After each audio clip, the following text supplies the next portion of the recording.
his computer. Recording. Okay, great. We're going to be doing a few things today. The main thing is going to be talking to Jacob and kind of getting some insights onto his process and his understanding of music, which obviously is beyond comprehension, probably, but we'll try our best.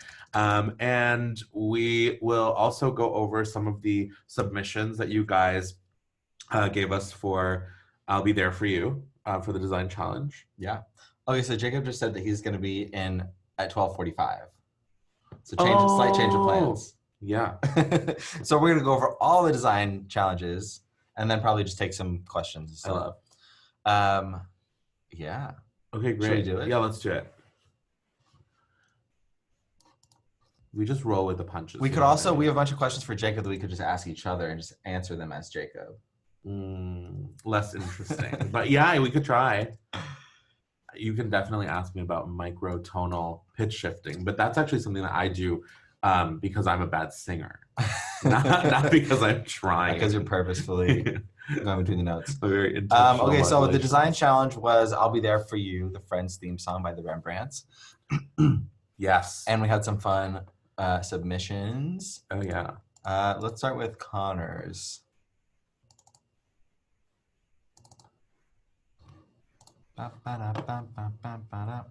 We're going to try and keep this interesting for the next 40 minutes. We planned to have Jacob just kind of come in and do his thing. 300 people just left the chat. They'll be like, oh, I'm going to make some lunch. I'll be back at 12:45. Yeah, I need to make waffles. So no one told you life was gonna be this way. Your job's a joke, you broke. Your love life's to your way. It's like you're always stuck in second gear. When it hasn't been your day, your week, your month, or even your year. But I'll be there for you when the rain starts to fall. I'll be there for you. I'll be there for you.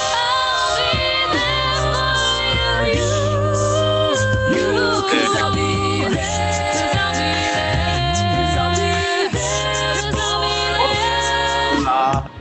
I'll be there for you. I'll be there for you. 'Cause you're there for me too. Okay. I was taken back to my GoldenEye years playing. Like playing the video game. Yeah, the video game. Yeah. Wow. That was cool. 007 me up. That was good. Who's that? That's talk to Connor Connor. Martin, right? Yeah. Yeah. I could tell by the voice. Hello. Connor. Hi, Connor Martin. Hey. How's it going, guys? I feel like you're a primary stakeholder in Arranging and Chill these days.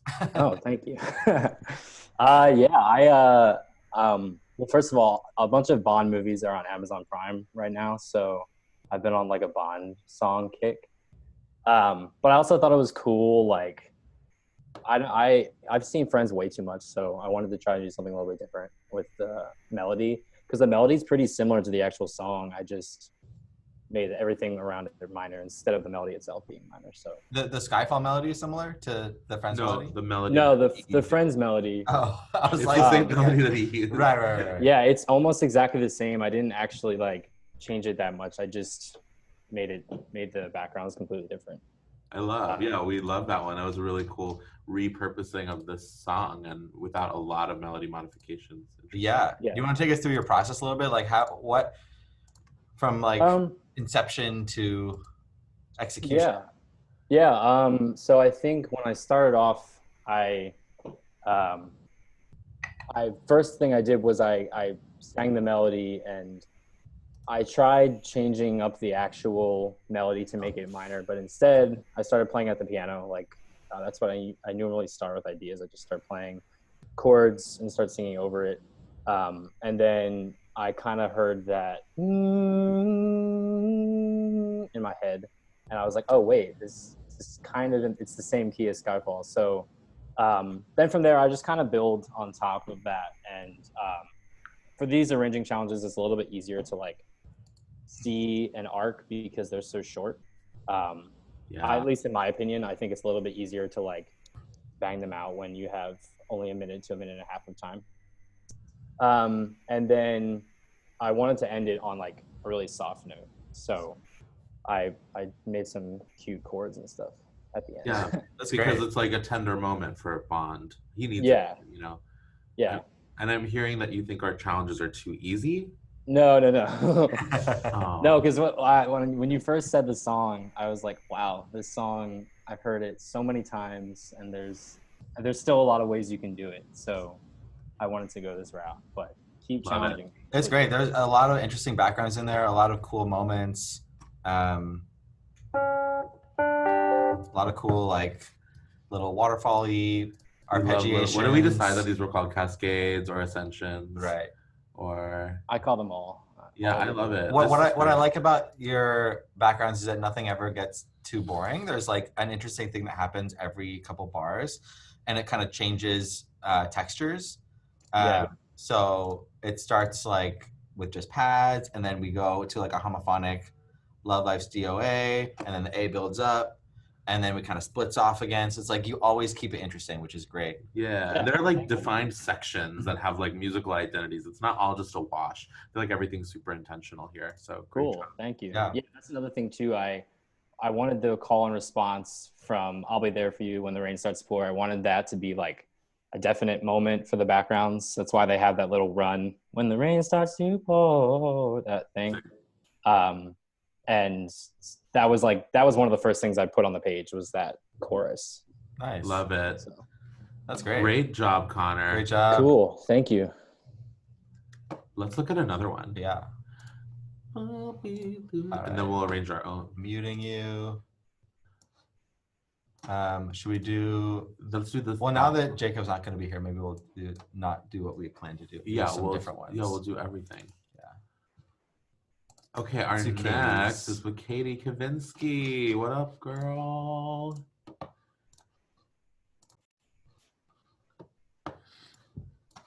The comments, at first, the chat room is really going. Oh yeah, the chat is lit. At first, I thought that when you put Bob Marley on this, I thought it was going to be like a reggae version of it.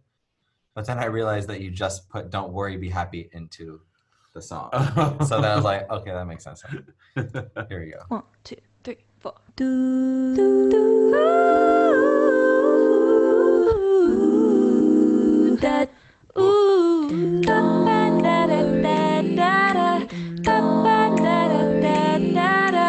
So no one told you life was gonna be this way. Your job's a joke, you're broke, your love life's DOA. It's like you're always stuck in second gear. When it hasn't been your day, your week, your month, or even your year. Oh, but I'll be there for you when the rain starts to pour. Don't worry, I'll be there for you. Like I've been there before. Be happy, I'll be there for you. 'Cause you're there for me. Don't worry. Be happy. I love that. The ending was great. It's very sweet. So sweet. Love the like performance of it. Yeah, great job, Katie. I love that. Let's unmute her. Is she here? Catherine. Yeah, there she is. Catherine. Hey guys. Hello. Hey, Catherine. I just found out about the design challenges, so I was like, heck yes, let's hit that. Oh yeah, it's a good time. My internet is super freezy, so I'm sad because I'm like moving around my house. But We see you so pretty much. well. You look great. Yeah. Oh, thank you. You look like you normally do, so that's important. Thanks. You're catfished. But yeah, I Great just job with this, yeah. What was your process? What were your thoughts? It was kind of like an old timey jazzy version of it. It reminded me of what Postmodern Jukebox could do with this. Yeah. Oh, exciting! Thanks. Is that your audition Yeah, I was for- thinking about coronavirus in the song and like what else would go with the theme of kind of saying positive. I was playing around with like look for the silver lining and somewhere over the rainbow, but then this one just like fit super well, and then I was like, oh, we should do like a barbershop type arrangement of it, and then just kind of took form, and it was very, very fun to do. Yeah, you had that barbershop-y element at the end too with that little kind of tag. Loved it. Thank you so much. Yeah. It reminded me of like Andrew's Sister Z. Totally. The way that you sang it. It didn't have that like barbershop like No, because Yeah. sound. her tone is so sweet. Yeah. So I tried to keep it a little like jazzy, upbeat type. Totally. I added some like snaps.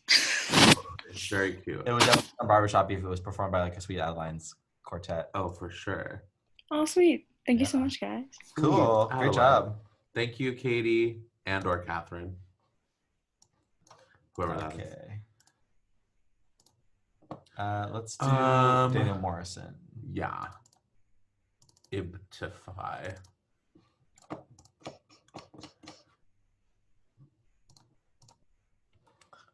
Thumbnails. Thumbnails. Thumbnails. Thumbnails. Oh.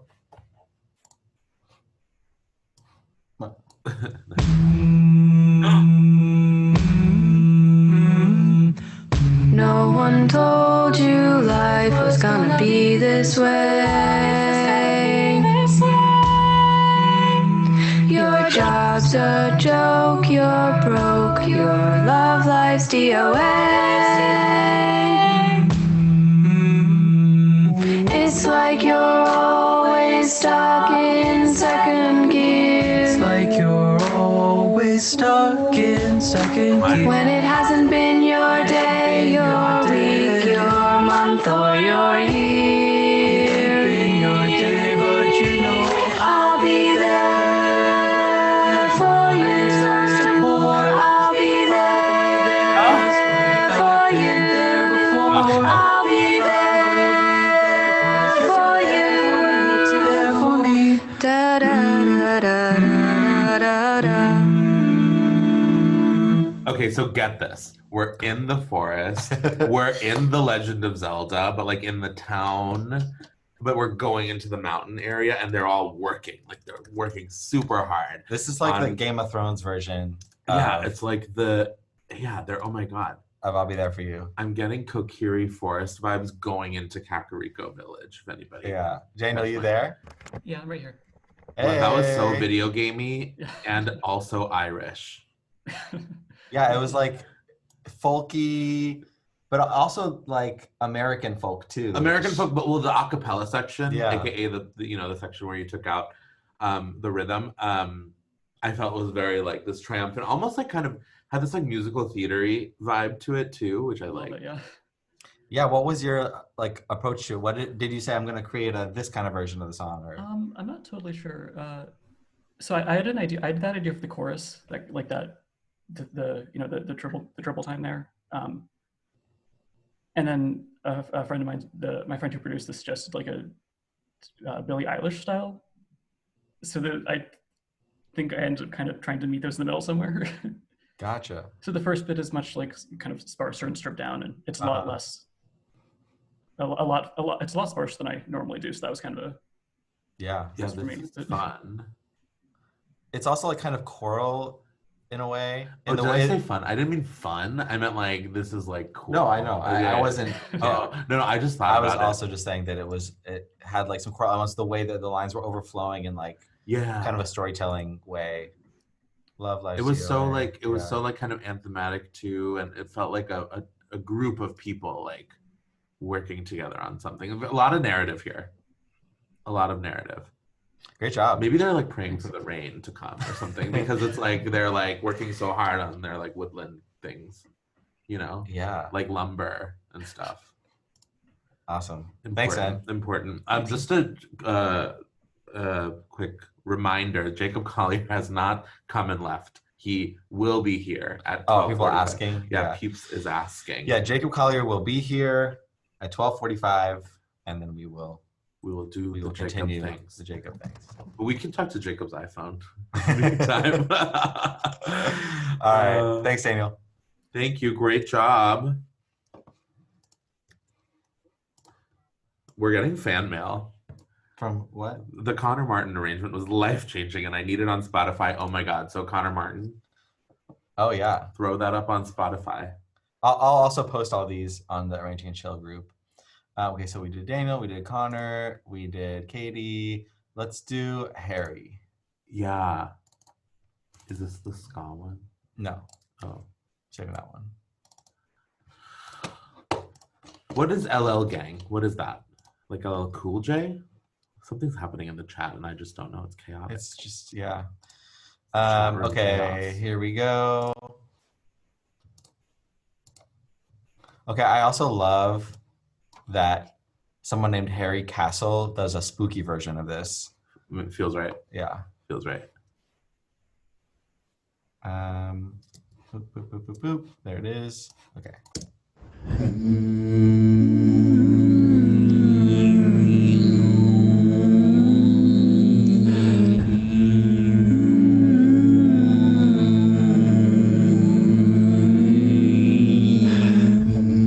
So no one told you life was coming this way.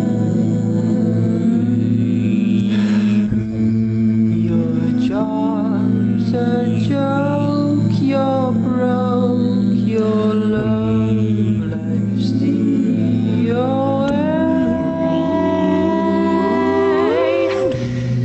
it's like you're always stuck in second gear.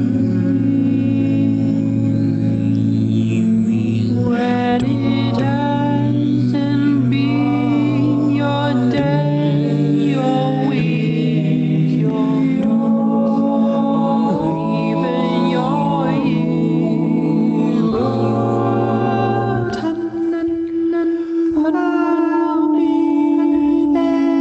Or because it's the chat.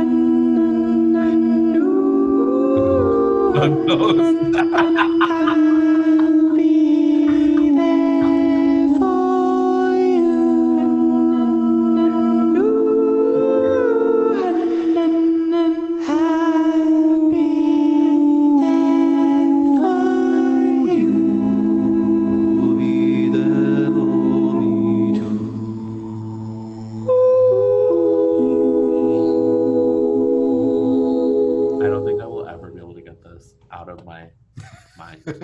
I think I'm like fully traumatized by this. So who's responsible for this? Harry Castle. Oh my god. Castle. He's English, right? Hello. Harry. Hi. Oh, are you American? No, I'm English. Wow. That was very spoopy. I love it. Thanks. I love your performance notes. Your performance notes are very funny. Do you want to like It's- talk? Do you want to talk about something? Like I feel like that had to have come from a place. Yeah, I just felt like this is such a happy, like, upbeat theme. Everyone loves Friends. It makes you feel warm. It makes you feel like you know what's going on. So I thought, wouldn't it be creepy if it was creepy? And you don't know who knows why they're singing to you, or like what they're doing in your room, under your bed. They're always there. Wow. Like, what's the? He's like, well, we could make it creepy, so I decided to make it creepy, and the conclusion is that it was creepy. Well And done. Basically. the actors of Friends are hiding in your closet and are going They're also to pop out under your bed. I love. Yeah, that was great. It was cool. Had a vibe. Wow, great job on this. Do you want to say anything else about that? Not than really. I mean, I just tried to keep it very kind of like, only a couple of extra chords other than the kind of drone in like the tonic drone through the verse and Yeah. the dominant drone in the chorus, and the chord at the end of the chorus and the end of the like build up to the first chorus is the same chord. So I thought it was like a nice bookending tool to kind of like, are you gonna sink into something new or stay in the same place? How spooky is it gonna stay? I don't know. Well, I was on a scale of 0 to 10. That was positively spectacular. Cool. Thanks for doing that. Thank you, chat room, Thanks. for letting us know that we have a few local celebrities in Who the do we chat room. have? We have, it says, oh my God, is Citizen Queen here? And I'm pretty sure it's just Nina. Nina Nelson. Nina Nelson, local celebrity. Okay, cool. So let's do. We have a couple more. We've done that. So we have 1, 2, 3 left. Okay. Also, local celebrity Nolan Gibbons. We're gonna do Radius. Ah, Radius. Oh, this is a video. I'm excited. I like videos. I'll be there for you. So no one told you life was gonna be this way. Your job's a joke, you broke, your love life's the away. It's like you're always stuck in the second gear. Oh, when it hasn't been your day, your week, your month, or even your year. But I'll be there for you. I'll be there for you. I'll be there for you. There for you too.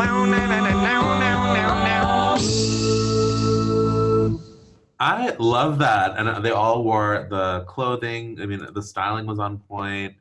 Great job. Super fun. It's really fun, really cute. Winston here? Is it? But was that sent by Winston? Yeah. Wilson. Wilson. Yeah, Wilson. I misread. Wilson Smith. We know Wilson Smith. Unmute. Wilson, you've been unmuted. Hello. Hey. Hi, Wilson and friend. That was super fun. Hi, brother. Hey, brother. Hello, brother. You guys are great. That's so fun. Are you guys a new group? Are you Yeah. guys a quarantine group? Yeah, so a few weeks ago, we were just all like super bored, and we kind of gathered the dream team, and we're like, let's like churn out some content, and just try to start a new project, see if it can catch some traction and have some fun doing some cool arrangements, and trying to bring some happy music into people's lives during all this. So yeah, it kind of started that way, and then when I saw this arranging challenge popped up, I was like, oh my gosh, perfect opportunity for like fun, quirky, relatable content.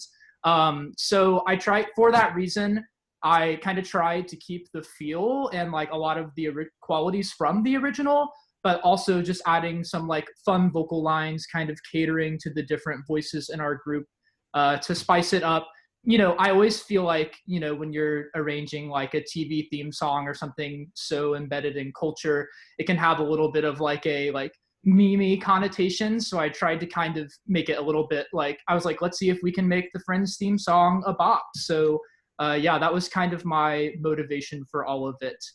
Because normally in this kind of thing, I would try to switch it up and put it in some weird feel, but I wanted to try to keep it close to the original, see if I could make it interesting that way. That's a great point. I feel like a lot of times people want to like transform something, which is great. But I do like I think your decision to keep it true to the original. Because I mean, if it's a bop, it's a bop. Yeah. Right. And I love that you brought in the video angle. Just nowadays, I think music is so, and I think it's relevant here because music is consumed in such a visual way now, not even just in mainstream, but like everywhere. Everything has like a music video or a visual component. And I feel like it's really important from an arranging standpoint to also consider what the visual is going to be. I know when Ben and I are arranging, a lot of times we think about, okay, in this moment, Nina's going to pop up and then it'll like move to the trio. And so we want to make like a little moment out of that or whatever. So you think about arranging in that way from more of a producer standpoint. It can kind of elevate your whole game. Totally. Yeah. That was great. And yeah, I think it was smart to kind of take this challenge and do something that you could use outside of it and not just like a weird transform version of it, but something that can like apply to both. So yeah, that's I awesome. mean, we do love the weird transformations, but this was also really refreshing. Totally. Cool. Thanks, man. Love it. Wilson, okay. not Winston. Okay. Let's do Beyond. I would like to hear the rendition of the song that Charo performs. my favorite person on Instagram. Okay. At Radius Vocals.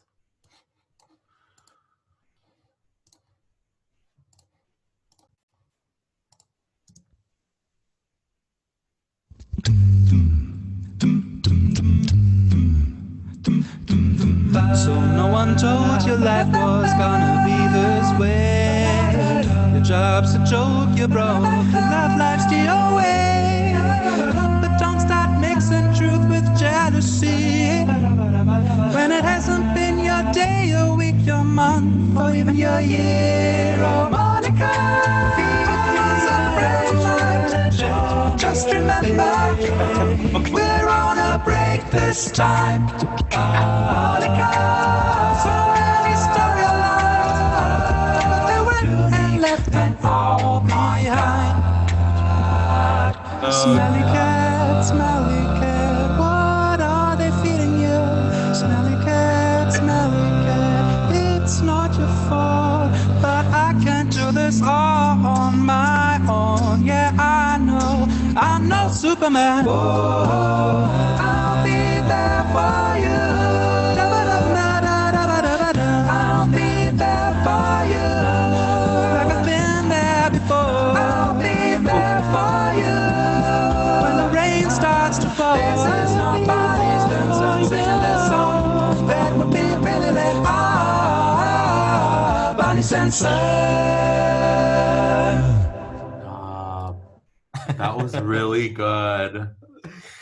Okay. To be honest, when it first started, I was like, "Oh," but then I really loved it. Yeah. Okay, let's bring in. Oh, unmute. Hey, is it Jan? Is that how you say it? Yeah. Awesome. Good to see you. That was great. Thanks. Great. I remember Jan. Yeah, did one, he did one before. Yeah, for Wheels on the Bus. Yeah. Yeah, exactly. That was super fun. I haven't really seen How I Met Your Mother, so that's the theme song from it, I'm assuming. Oh, that's the first ba da pa pa pa. That's basically. Yeah. Oh. And then The Office, and then Toto. Is this like the Africa chorus? It's Pamela. Pamela. We only know one song by Toto. Exactly. It's Africa. There's no know, other song. I don't know Pamela. Yeah, who's Pamela? But it worked because you just had these funny lyrics with it, so that was great. That is funny. And then Circle of Life, which didn't make it into the demo, but it was on the music. Yeah. I was singing it along with it. It was super fun. You just had like all this kind of topical, humorous stuff happening. Yeah, well, there's always the discussion that all of those shows kind of take from Friends and are like the surrogate replacement because people missed Friends and wanted to have Friends again. I want to have Friends too, man. Wait, The Lion King is the replacement for Friends? That's why he took it out of the demo. Exactly. God. Stop poking holes. I loved it. We loved it. It was great. Yeah, you can't poke holes at this. This was me going. Sometimes you have like this association when you hear some pre-chorus and you think, wait a minute, this chorus from this song should follow this pre-chorus from that song. And so at some point I just started hearing Pamela when doing this and just went with it. So there's not really cool. Well, it worked. No cohesion to this at all. That song. We don't know Pamela, but it still works. So great job. Well done. Cool. All right, we got one more. Cha cha cha.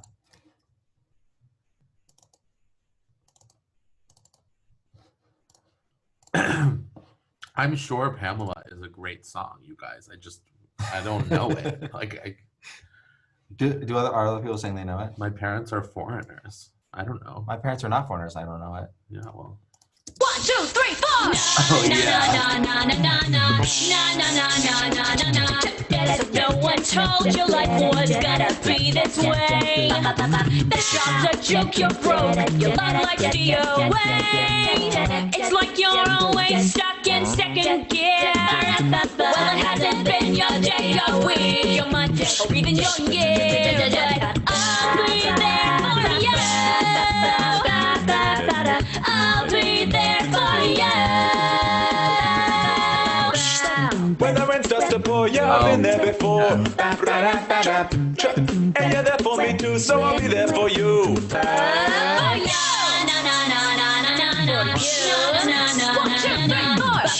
be there for you. When the rain starts to pour, I'll be there for you. Na na na na na na na. That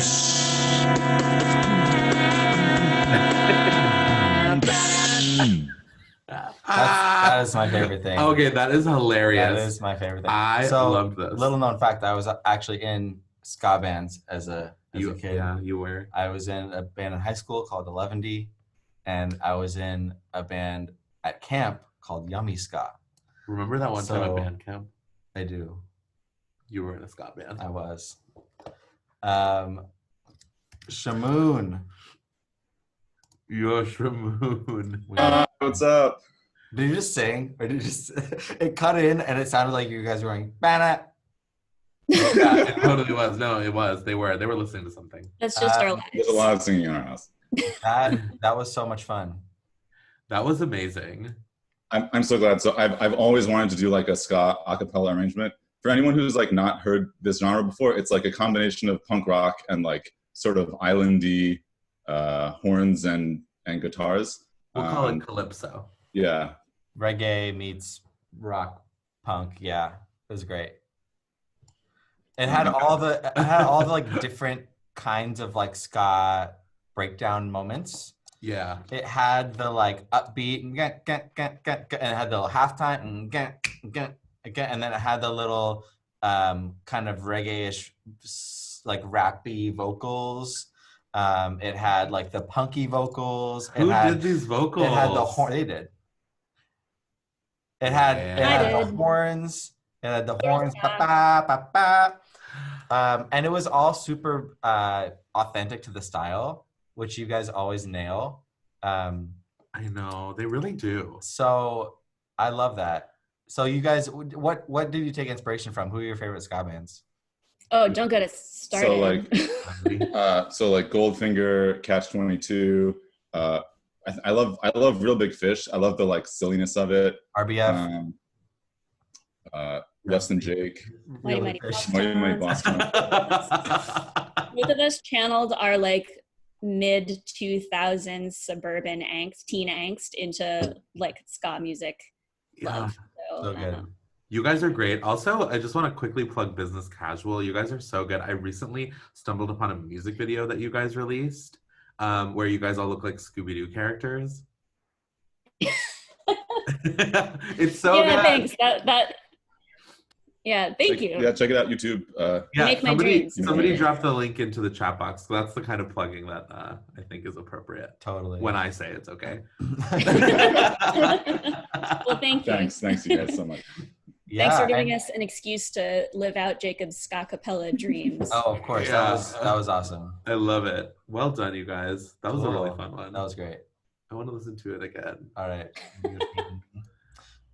Cool. So that so good.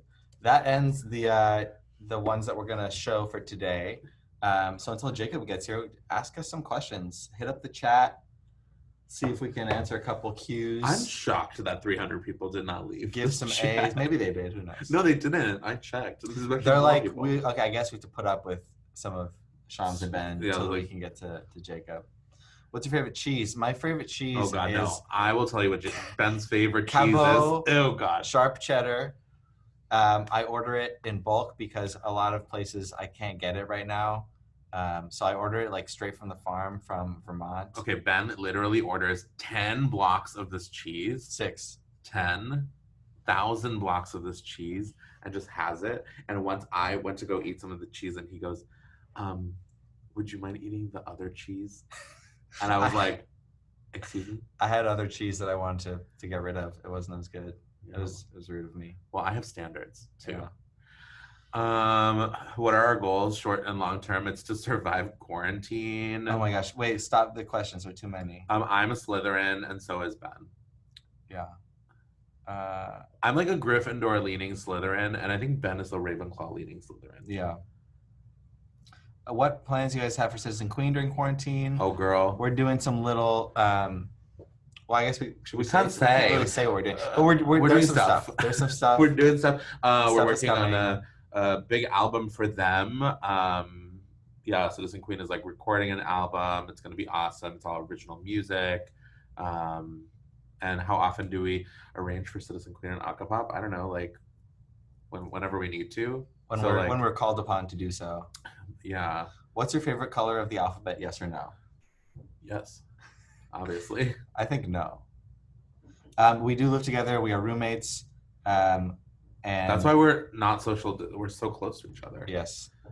Breathing in so all we're the able to just bacteria. work on acapella stuff all the time. Which is so fun. So fun. Acapella. There's an acapella video coming out actually. Oh yeah, we have one coming out we on can talk Friday. about that. Is Friday the big one? No. Friday's the little guy, and Okay. then next on June 5th we have the big guy coming out. We have a video that was actually like a full-on video that was done pre-quarantine. Like right before quarantine, actually. So that's exciting. We can get to release that.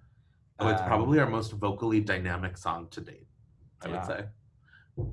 Yeah. Do you guys listen to neo soul, funk, raga, something? Do I rag listen punk to- fusion? I don't to know what that. I ragas? like neo soul and funk. I don't know what a rag punk fusion is. I listen to neo soul when I'm in the car with Ben. How did you? Okay, someone asked how did I meet Jacob Collier? So through Aaron. Not through Aaron. I went to London on tour with PTX with Rob Dietz. We like made a trip out of it in, I want to say like 2014, 2015, no, maybe earlier than that, 2013 probably. Went to London and my parents were there too. So they had an Airbnb and on like a family trip. And I wanted to just meet all the fun UK acapella people. So I just like emailed them, like the box sets at the time, Jacob Collier, some of the Swingles, I think, Sam Robson. And I was just like, hey, like come over. It's fun. So like Rob, Jacob and I and a couple other people, I think, were just hanging out. Oh, Jack Bloom. And we just kind of hung out at this Airbnb and Jacob just blew our minds and just told us about Brazilian triplets and all these other fun things. Oh, Brazilian triplets. I would say something, but it's inappropriate. Jack Stratton. I love Jack Stratton. Do we have perfect pitch? No, Oh my God. Both of us have very opposite of perfect pitch. We have horrible pitch. Well, I have horrible pitch. I also don't have great pitch. But we are still able to do what we do. It doesn't matter. Don't let it stop you. Do not spam the chat. It's very annoying. Hey, I'm trying to find a question. When is Jacob coming in? Jacob is coming in when he decides to float in. Yeah, let's say we'll call it 4 minutes. Jacob. No duck-sized horse questions. What? Would you rather fight a horse-sized duck or a duck-sized horse? No. Or like a bunch of... Neither. I would pay someone else to do it for me. How far can Ben stretch out his cheek? I think we're being trolled. Trolled. Is that what they call That's the word. Enneagram types. Oh, I think I'm an 8-wing 7 or a 7-wing 8. With I always forget what I am. You have a lot of 2. Oh my gosh, they're just going so fast. Oh Okay, how about this? Raise your hand. I don't want to read. I want to talk to people. I'm talk to people. starved for human connection. I don't like reading text anymore. Alec. Hi. What microphones do you guys like to use for recording a cappella? These ones. So I use the Slate ML1, I think it's called. It's pretty awesome. I can't turn around, but it actually, there's a sale right now. It's going for $500. It's usually $800. And it comes with modeling software. So you can emulate different like pro level mics, U47, Sony 800G. And it's really great because I record so many different voices between all the Acapop kids, PTX, Citizen Queen. I need a mic that's really versatile. So I don't want to have a lot of different mics. And so for acapella, for recording different people, this is a really great option. It's again called the Slate ML1, I think. And yeah, it's pretty awesome. And you basically just need a really transparent preamp to go into. Oh, you want to show this one? Yeah. And this is another microphone.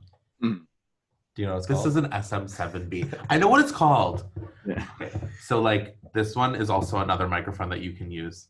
Cool. This is a Ben good will microphone. talk about it. This is a good microphone to use if you are trying to record in like a loudish space because it's not a condenser, it's a dynamic microphone. So it's only really picking up what you're singing into, as opposed to a condenser, which is like getting everything around it.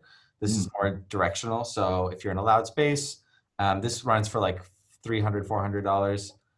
Shure SM7B. Other people like to use things like potatoes to record.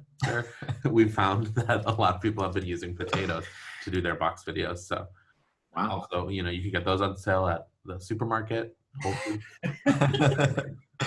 Thanks, man. Thanks, Alec. All right. Next question. Emily Drumily. Hi. Hey. What's up? Nothing much. I was wondering, I saw on Ben's Instagram a while ago that you downloaded Logic and you're starting like music production stuff. So I was wondering how that's going. I got very caught up in all the other stuff we're doing, so I haven't really got too far. For sure. Yeah, we've been doing a lot of acapop music videos. Pentatonics is doing stuff, Susan Queen, and then Acapella Academy. I have not gotten too far on that, but thanks for asking. Yeah. Maybe someday. What did you do? I posted about working in Logic and trying to produce instrumental stuff. Right. Yeah. Cool. Thanks, Emily. I tend to focus more on the content of you like massaging chicken, right? While marinating it. Jacob Byrne. Bearney. How's it going? Hey. Oh, Look at you. You're on vacation. it's only a fake green screen. I was just wondering, do you use any other digital audio workstations apart from Logic? Pro Tools is the one that I mostly use. Yeah. So I use Pro Tools to record everything. And then I sometimes use Logic and Ableton if people like Pentatonics has been recording at home and sending me sessions. So I use Logic and Ableton to really just open it up, get the audio out, and then move it into Pro Tools. But yeah, Pro Tools is my main DAW of choice. Nice. I'm doing a degree at the moment in music production, and like the main one is just Pro Tools. It's industry standard. Yeah. Isn't it? So nice. Cool. Thanks. Check Jacob really quick. Yeah. Let me text him. Oh, he's trying to get in. Girl.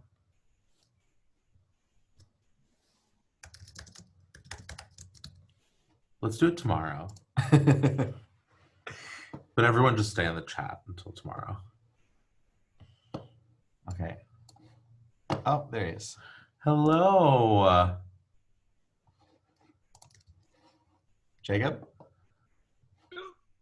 Jacob, are you with us? Hello? I think he might be. He's like setting up his audio.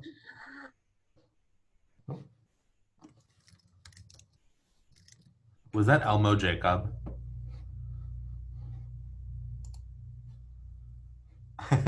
No, I think it was real Jacob. I think he's Elmo would never do it again. He's getting things set up. Elmo would never.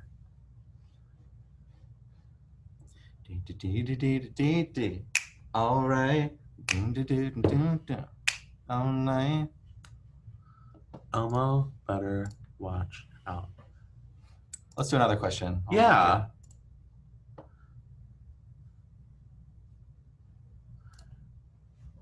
Humped. Adam Dorfman. Hi. Hey. Hi. Hello. Hi. How's it going? It's going, you know. So I love the work that you guys do. I love your arranging. But I'm always curious to find like the other kind of weird jobs that you guys have. So what's your kind of favorite freelance gig that you've done? Your freelance arrangement? Oh, like just arranging or non-arranging? Just like, yeah, arranging. I work at a car wash. Is that what you mean?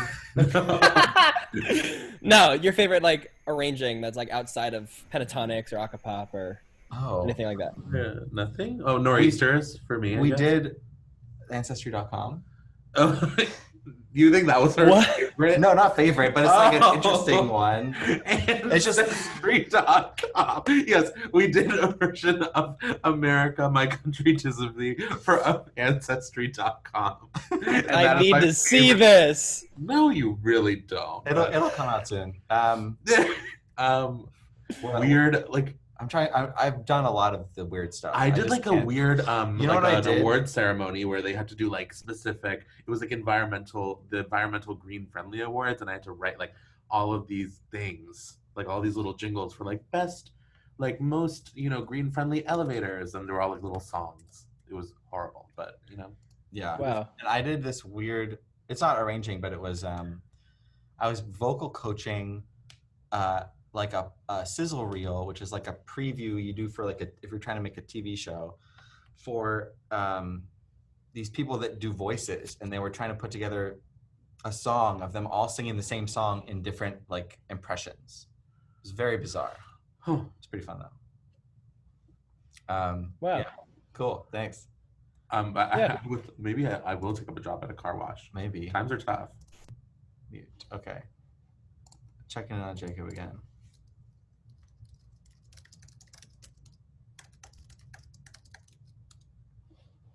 Oh, it's time now. Jacob did put it on his. Ben Graham. Oh, nice. Wait, who's? Somebody just said. Oh, Ben. Wait, you can't. You unmuted me for some reason. Oh. Oh God. I didn't mean to do that. Oh God. Mute Ben Rosenbaum No right way. now. Mute him. No, you can stay on for a second. Okay. Jacob's texting me. I miss you guys. I hope you guys are doing well. Well, we Me are. too. We're thriving actually. Oh, he's here. Okay. Yes, pass it on. Jacob.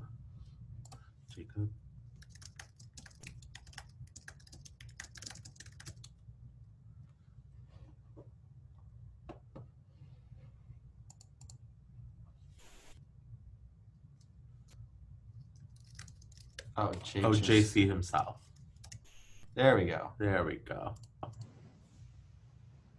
Oh.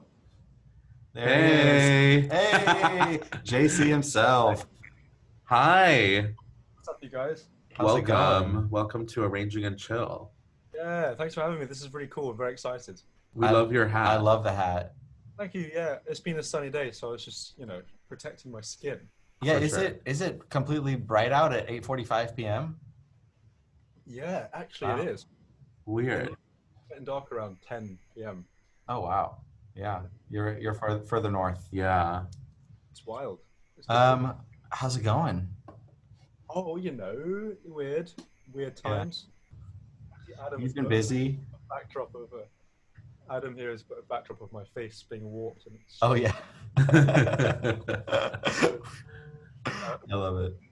I think everyone's just trying to figure out how to grapple with the strange world. But I'm doing great. I'm enjoying family time and hang time and doing a lot of music making, which is good. And all my deadlines have been extended, and that feels jolly nice. Feels great. How are you all doing? What have you been talking about? We've just been going over all the submissions for the design challenge. Yeah. And then just answering some random questions.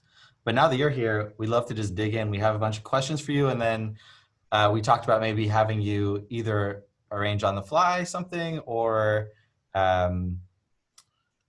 show some sessions, so whatever you feel like. So maybe we'll do like a couple questions first. Yeah, but honestly, we just want to do whatever you want to do. And yeah, exactly. So feel free to jump off on random tangents, and We should just make Jacob the host. Let's just. So do you want to tell us first a little bit, like just like the Jacob origin story, how you became to be who you are musically, and how that happened for you? Okay, yeah, I haven't done this in ages. Hey everybody, it's really nice to see you. It's nice to see your faces. It's almost like the real world. It's really lovely. There's actually a lot of people here too. 11 slides worth of participants. Yeah, we got 540 people. Just cracking. What's up? Nice to see you. Welcome to London. Oh yes. What? Look at that. Production value. Yeah, so this is my aerial camera. Forgive the mess that is my room. This is the room that I grew up in as a kid. And when I was 1, I was 2, maybe I learned to walk in here. The piano has always been here, which has meant it's always been a room of optimum gravity in my life. And so, yeah, that's how I get to your house. That's the outside world, the real world.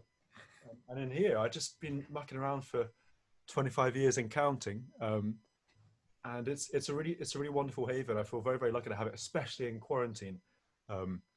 Just kind of want to show off my camera setup. Look at this. I've got a Keys camera. Wait, So cool. I love the camera setup.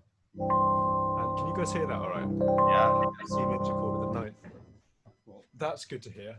And then, yeah, then there's you guys. Cool. In the forest. This is great. And so basically, here I am. Yeah. So I'm Jacob, and where do I start here? Yeah, I've been this room. So yeah, my room is a really, really nice, safe haven for me. When I was 7, I got Cubase software. Everyone use Cubase? Raise your hands. Who Cubase users? Harry, my man. Check on everyone at the same time. I've got to scroll. This is so nice though, seeing everyone's face. It's amazing. Crazy that we can do this. When I was 11, I went to Logic. Any Logic users? Surely. Yeah. Okay, cool. Yeah, this is excellent. So I've been using Logic for over half of my life, I realized recently, 14 years. Love it very much. It's a very, very familiar canvas to me at this point. And I basically grew up in this room making, mucking around with stuff, a lot, listening to as much music as I could, getting really filthy with making it as I was listening to it and all these different layers and stuff. And I really started with the voice, which brings me here today. I really believe that the voice can do anything, basically anything. And I had a little SM58 microphone, Shure microphone. You guys have probably sung through microphones such as this at open mic nights in local bars and karaoke's and stuff. It's a very ordinary microphone, but I did everything with it. I did drums over there, and I did guitars and vocals, bits of percussion stuff, piano, kind of everything with this one microphone. And the computer originally was like over here in the corner. And now I've put it here. But yeah, basically I would sit and I would listen and I would work out songs and I would say, okay, so how does this work? And how could this work better? And if I like this shape, then why does this shape satisfy me more than this one? And where does this shape want to move to? And why do shapes move at all? And what is a shape? And why do I like shapes? And I don't like shapes. And no, I do like them. And all these kinds of childhood discussions one has with one's process. And so that piano over there, it's just taught me a heck of a lot about music, just sitting at it and playing chords. I got into cluster chords before I got into triads, inverse to many people, but I loved chords that sounded like this before I understood what this chord was. And I didn't have names for anything other than like what I called mind textures at the time. So ways in which I could identify sounds inside my head, like that's the spicy note, or that's the note that wants to move downwards, or that's the note that makes me feel uncomfortable. And I would build relationships with all the sounds that I was listening to and begin to discuss them in a creative space. And so I would sit in this chair and throw paint at the wall. And I threw paint at the wall for a long, long time. And one of the first things I got into as a musician really was arranging.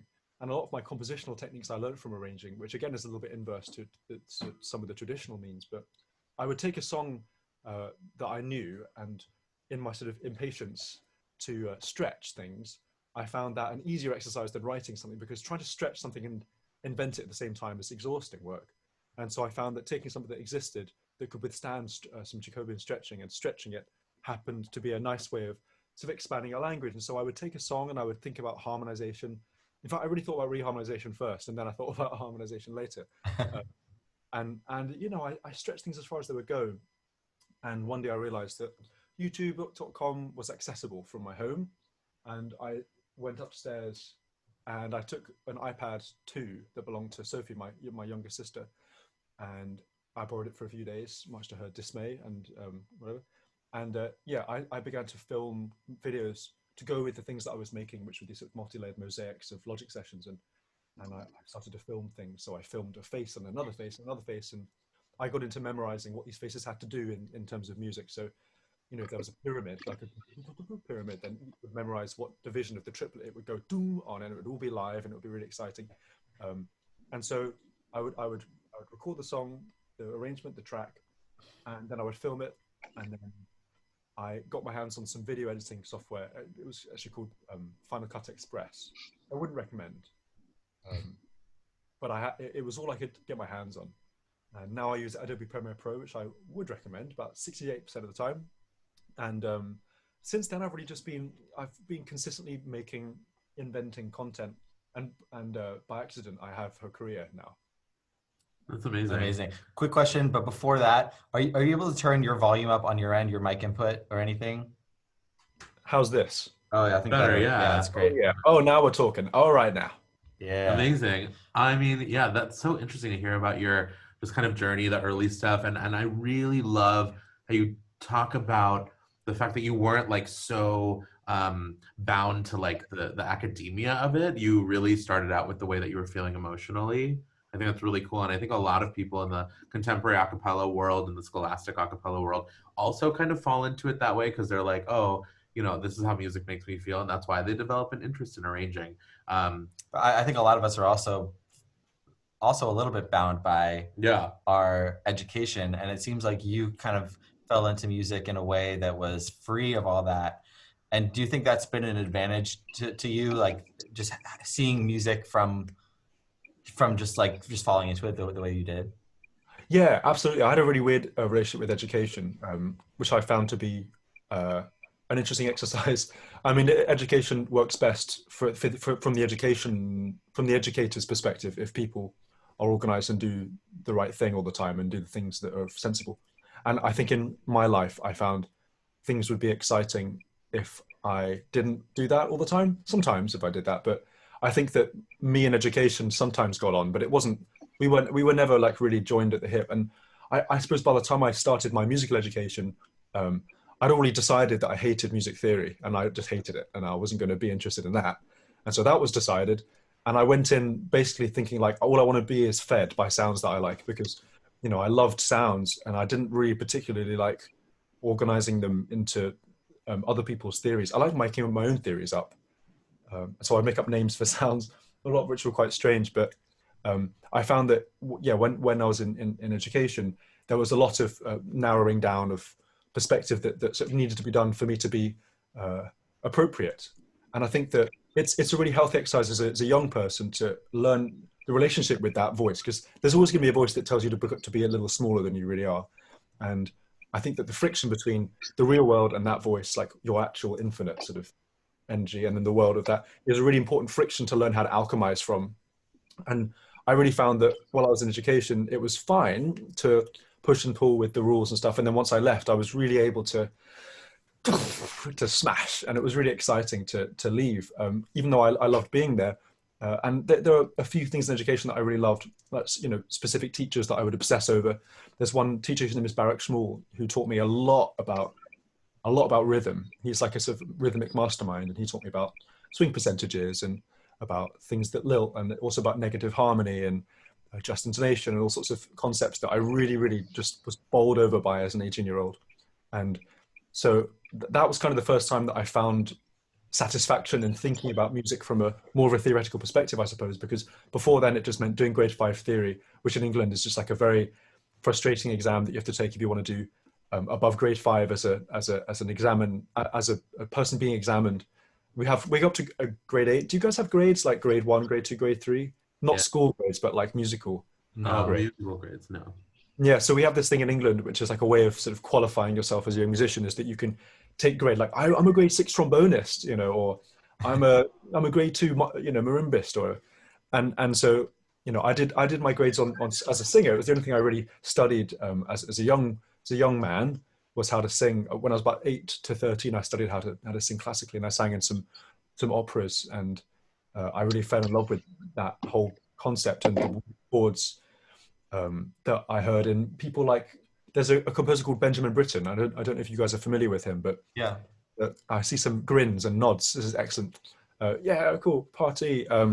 Benjamin Britten is a really phenomenal composer, was a very phenomenal composer from the last century, and he did what a lot of composers didn't do in the last century, which is he didn't go down the 12-tone route, and he didn't go into a sort of neo-classical route, and he didn't go into any kind of serialism, or he didn't move away from music. He just kind of kept moving in the direction he was moving after harmony like blew up at the end of the 1800s, because it was all possible suddenly. He really like stuck to his guns and started to extract really interesting tensions. And when I was a boy and I sang, there's an opera he did called The Tone of the Screw. And I sang in this opera, and my idea of normal chords was like really weird chords, like that would be like a D major chord. Like I'll show you what that looks like on a keyboard, like this. Isn't that so incandescent? It's such a strange little world. And obviously, if I switch the G and the F sharp and move the A down an octave, then it sounds like a jazz chord. But Britain knew how to get the tension of a chord like this to be just like fascinatingly distributed with these kinds of tensions in chords. And so I knew how it felt to be a note in this chord because I'd sung on stage, I'd sung a chord that had this in it, right? And like Britain does this thing where he will take, well, the way I would think about it is that he'll take a big juicy chord and he'll remove all of the notes that make sense in it and just leave the skeleton of tension in the chord. So you'd get, like a really weird sort of sound. That's like a Britain sound like this. But I guess you have to understand that at the same time as I was working out how to understand these kinds of sounds, I was listening to, do you remember? That kind of stuff. So it was like in my mind it was like, oh, so you can do like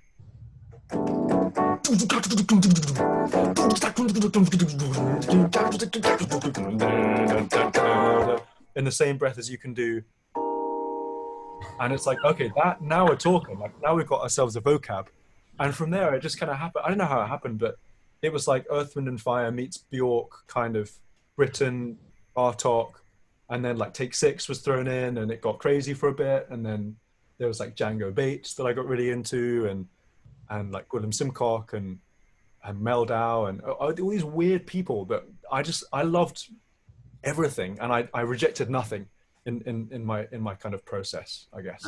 Just so cool. Yeah, I think it's really unique about you is that you're not above any genre. You're not, you haven't said, oh, this is real music, this is not real music, like a lot of people in the jazz and classical world sometimes do. You accept it all and you embrace it all, and I think that's really incredible. And the way that you're able to kind of meld between genres is so awesome. I mean, I think that's the reason why so many different people love your kind of music, because I think somebody like me, for example, wouldn't necessarily gravitate towards this like jazz leaning side, but I love your music because of the stuff that you do. For example, your latest song that you just released with Mahalia. Oh, cool. Oh, thank you. So cool. No, I would love to know. I mean, I would love to know about like that process a little bit too, if you want to talk about releasing that. I know you have a session tomorrow. Yeah, I'm doing a Logic session deconstruction tomorrow. That's gonna be awesome. So I would definitely recommend everybody in here to definitely check that out tomorrow. Is that on your own Instagram? That will be. It's on my Instagram. The deets are on my Instagram. The thing will be on YouTube at 6 p.m. UK time tomorrow. But that session broke my record for a number of tracks. 646. Wow. Oh, wow. Someone was asking about the specs of your computer, that it can handle all that seamlessly. Yes. I have a Mac Pro, a new Mac Pro. It's so handsome. It's really gorgeous. I'm very attracted to its appearance. Grid thing. It's all curvy and oh my goodness. And it's just like very, very powerful. I actually can't remember how much RAM it has. I think it's like 360 gigabytes of RAM. 360. Like and then there's like terabytes and terabytes of things. Yeah, it's a really clutch machine, because I've burnt through kind of like 15 years worth of Macs, and it's just been great to see Macs get to the point now where they can do stuff like play 600 tracks and instances of Kontakt and reverb plugins, everything just working seamlessly. I say seamlessly, and obviously tech breaks a lot, but yeah. Amazing. I want to know some of the names that you give to different chords and sounds. Ooh, right. Well, there are some. I guess that some of the older ways of thinking about chords. If I go back to my keys camera, I guess it was less. it was less about what the chord was called, and it was more about how the chord felt.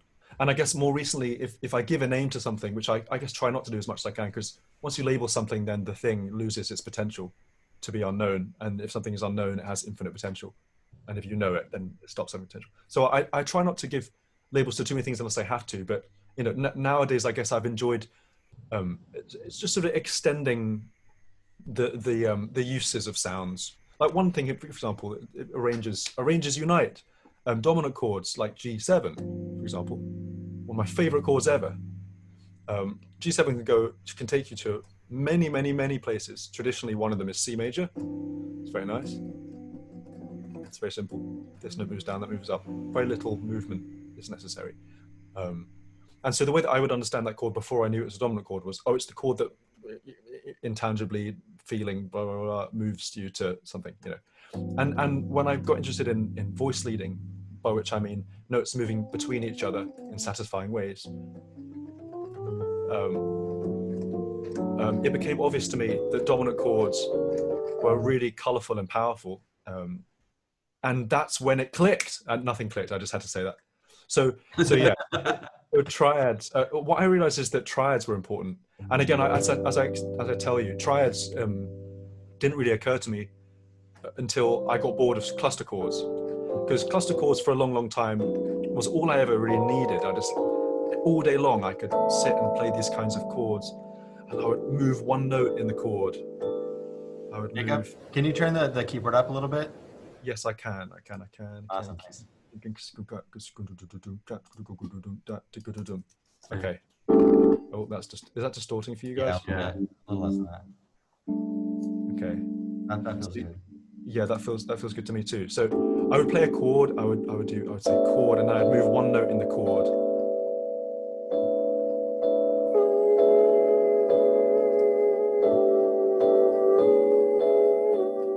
The whole color changes. And then I realized, whoa, if you move, then what if you move all the other notes up?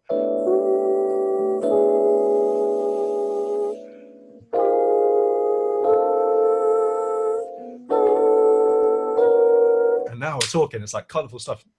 Anyway, I did that for many years, and then I realized that it all boils down to this. But this is not just a triad. This is huge. And so, yeah, for example, and I'm going to go through a bunch of basics really fast, just in case it's useful to someone. So you have a triad like C major. Ooh, okay. So C major is in root position. I'm going to reorganize the notes to make it in first inversion, and then now it's going to be in second inversion. And these are the different orders of the notes. And then I can open up the chord and have an open voicing or a closed voicing. And so a lot of arranging is about how you organize the notes, because this is just not, yeah. So basically, organizing my triads by notes, I can make whole melodies, whole pieces of music just by triads in inversions.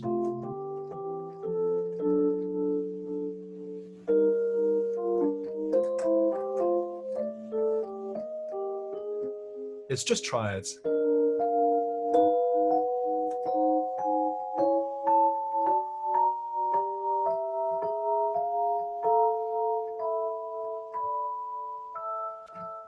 And the power of moving notes around in triads is extraordinary. But let me just take you back to dominant chords for 1 second. Because one exercise I did that kind of changed my whole harmonic life was I wrote every single triad that worked over G7. And this is how it went. G, yes. C, yes. F, yes. E, yes. D flat, yes. E flat, yes. B, yes. A flat minor, yes. C sharp minor, yes. D major, whoa, that's kind of out, but sure, why not? And then it kept on going like this, and I eventually realized that every single triad worked, but some had more interesting kind of things than others. So take E for example, right? This is a fairly familiar sound to you jazzers. It's like a 13 flat 9 chord, you could call it, but you don't have to call it that. Some people do. But that's not, no, I didn't mean that. Okay, so E major. So this is not one, like, it's easy to say like, yeah, okay, so that means I can go, and it's like, okay, that's fine. But I I'm bored of that, and I'm not bored of bitonality. We like bitonality. So bitonal voicing suddenly became hugely important to me. And I realized that when you put an E major triad over a G7 chord, this is not just an E major triad, this is an E major tonality.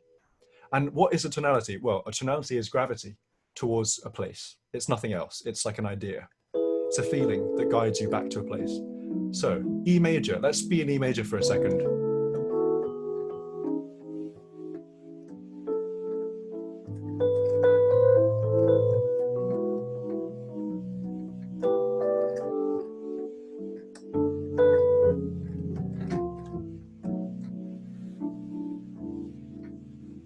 Right, that's a bit of E major. The feeling of being in E major can be expressed in chords and also in melodies. If I go,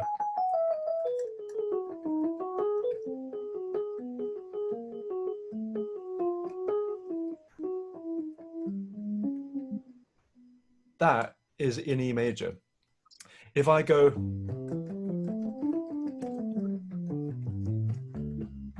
then that's in G7. So what's happening here is not one sound with one scale. It's two sounds and with two different gravities. So suddenly as an improviser or as an arranger, I can exist in E major fully, triadically speaking. This is what Britain would do. You've got these sounds that kind of make sense to themselves. And then there's this sound, right?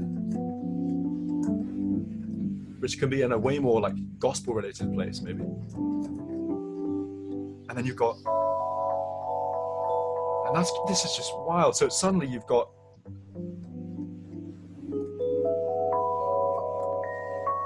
these kinds of sounds. And you can't name this. You can't say, oh, it's a this sound. You can try. But really what's going on here is you've just got two sounds. It's not one sound. And so that's where something clicked with me, and I decided that it was worthwhile composing in a horizontal way rather than in a vertical way. Because I always thought about one sound, one sound, one sound, one sound, like sound, sound, sound, sound, sound. But actually the interesting thing suddenly became, first of all, about momentum and less about stasis, so things moving, which got me into voice leading. And secondly, about binary and sometimes even tertiary chord structures. Say you have G7, and then you've got E flat, and then you've got E flat, right? That actually all works in the altered scale, but E flat is a universe, right? D flat is a universe, and then G7 is a universe, and these can all exist together, and that's so exciting. And so when you think about arranging, and if you find yourself with a triad on the top of your dominant chord, try thinking, what would I do if I were the triad? Not what would I do if I were the chord, if I were the base of the chord. What would I do if I were the top of the chord? Well, there's a whole series of relationships here which don't exist down here. And so that was a real unlocking moment for me, realizing that basically you're juggling multiple universes at all times as a harmonist, and you can build something out of one tonality. And then once you're at a dominant chord, then you can really start bending like the fabric of tonality, because one thing will appear as an offshoot, like an extension of a chord or an upper structure of a chord. And then rather than it being like, and resolve, it becomes, but I'm going to go here backwards in time, or I'm going to go flip it. I'm going to do something crazily different. And suddenly you've got these more and more reins that you can pull as like an emotional storyteller. And if you resolve all of these tensions in a satisfying way, then it's like the most unbelievable sort of satisfying feeling to be like, you know what I mean? Like when you get home again at the end of the long journey. So hey Siri. I think about, yeah. Why? Yeah. Hey Siri. No, who can talk? Stop talking. I'm not Siri. Sorry about that. I don't know. I set it to not be able to. Yeah. No, don't worry. I appreciate that very much. Somebody hacked. Hey, Somebody Siri. hacked. Well, I didn't breathe during that entire demonstration. Oh, I'm sorry to hear that. That was amazing. That was really cool. Yeah. Thanks. I loved it. Question for you. What like singular concept would you say is something that people can easily implement in their arranging and their compositions, that you think would be, it's hard to word this. What advice do you have for people No, who no. we're just getting into arranging? Of all of the, musical concepts that what's one of them that could be like easily applied to something and make music better, generally speaking, for people? Microtones. Okay. No, I'm joking. That's not the. I was like, easily implemented. Wow, like you mean like a philosophical thing or no, like something practical that people can take away from this, being like, oh yeah, I'll try that in my next arrangement. Like after this, Yeah. what would you like someone to try? Wow, interesting. Well, like a tip and trick that's like a pretty simple concept. Well, okay. One thing that I found really helpful. It was an exercise that was taught to me by the son of a preacher man. No, the son of a classical organist. And basically, his organist parents had to do a thing where in their training as classical organists, they had to learn how to tread water in keys using only triads. And so he taught me this exercise, which basically, this is not particularly something to implement in your own arrangements, but this is just something that one of the things I know is tactile. If you can harmonize the major scale, ascending and descending, then, and you can do it only using triads, then you're omnipowerful. So, and only using 4 parts too. This is just a good exercise. So.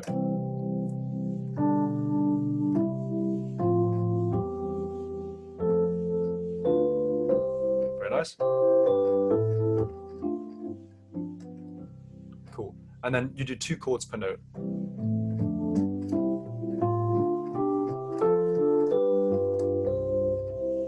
And my favorite bit.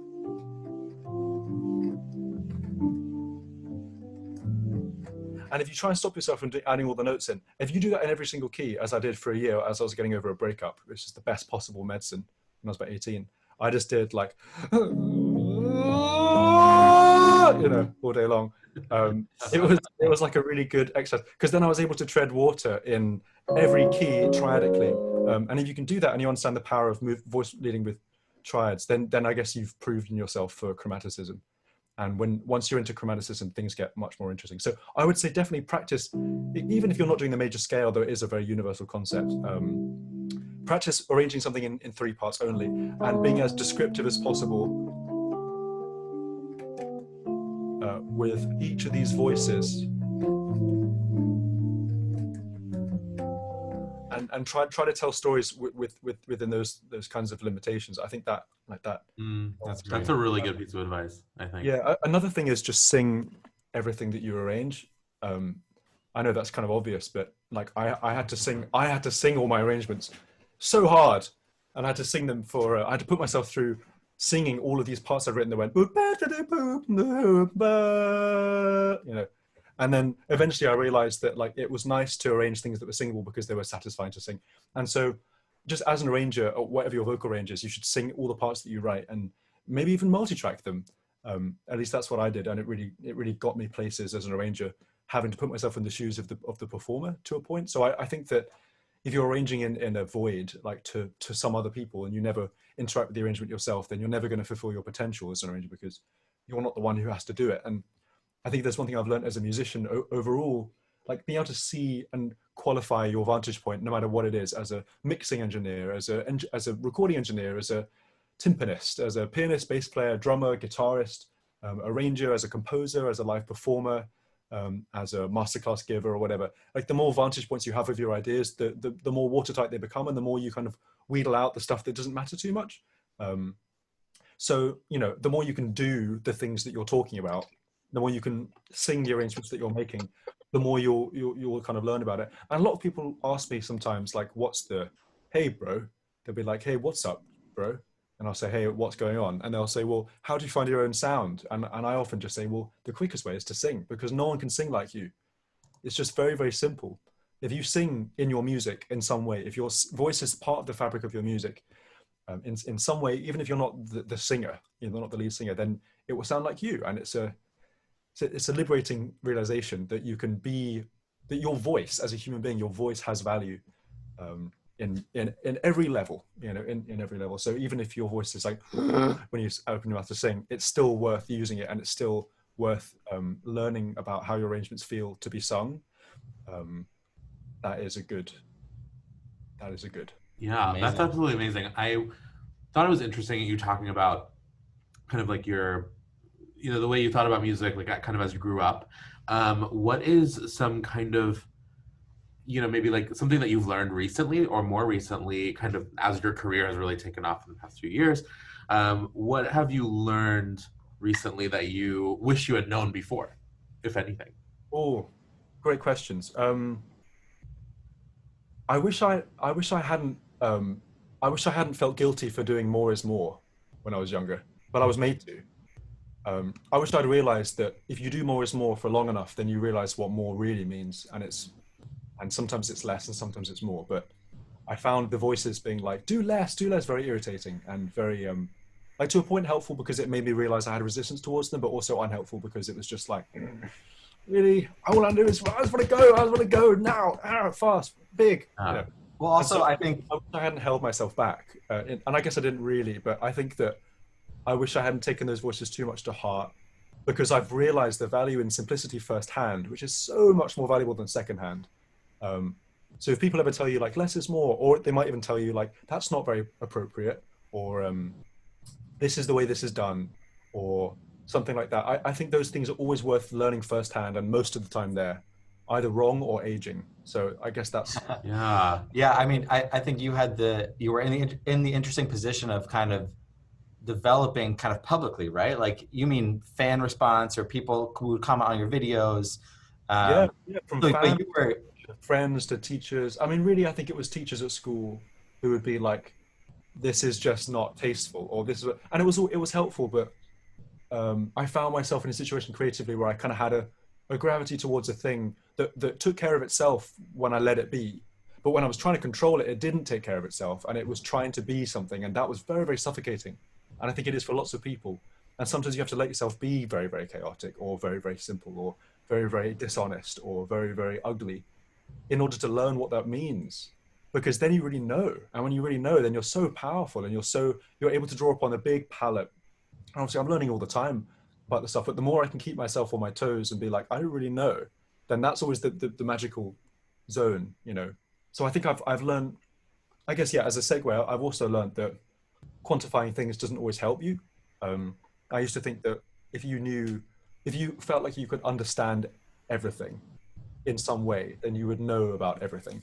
And I think I've learned that the more you understand, first of all, the more responsibility you have, and second of all, the less real your knowledge becomes, like the less reality your knowledge appertains to, and all the magic happens in the unknown, unseen stuff.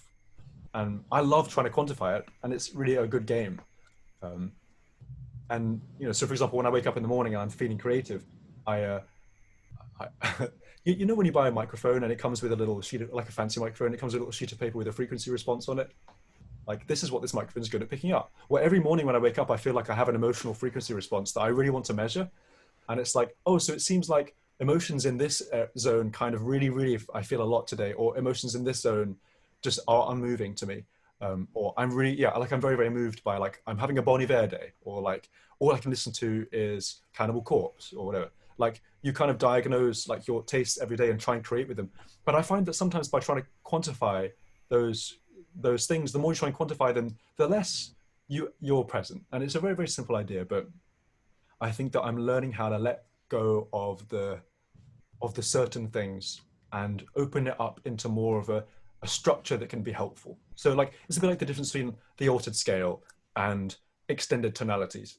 It's like, you could try and unify everything with one understanding that you think applies to everything in all scenarios, or you can recognize the fact that a lot of the things in this will have opposing forces, and that's part of the magic, that's part of the creative friction.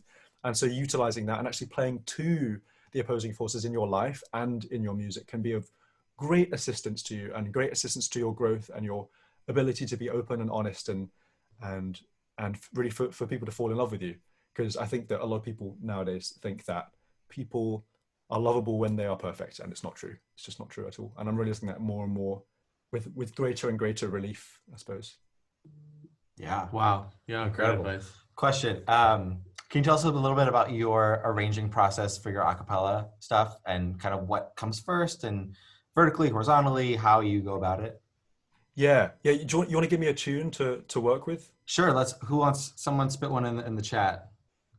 What chat's going- acapella song do you want Jacob to deconstruct?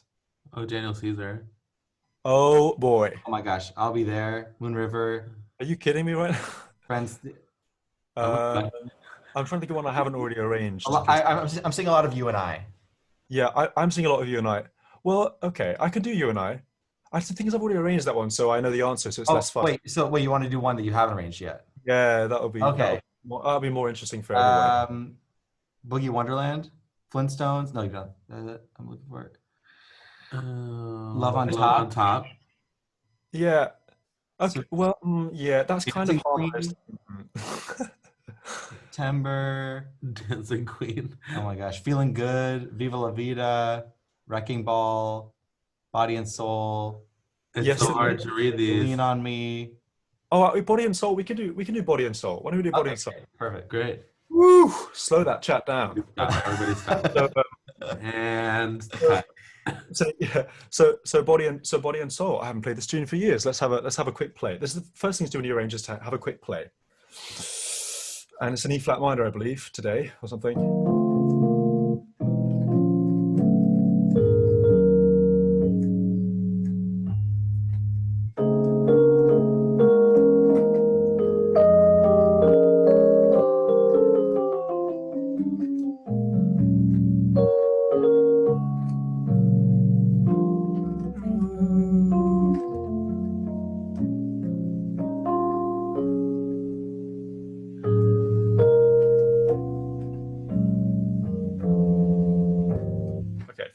So, hey, Jacob, yeah. Can you share your audio instead of doing the mic audio? Share the computer audio. Yeah, I believe it's work. Does this sound better? Yes. Okay, that might be better. Original sound all day long. So this song begins in not the key that the song is in, which is a nice thing to realize. This song is in D flat, at least until you get to the incandescent bridge. So yeah, you're in D flat major. So I guess okay. So first things to do: put some pillars down. What's the basic geography?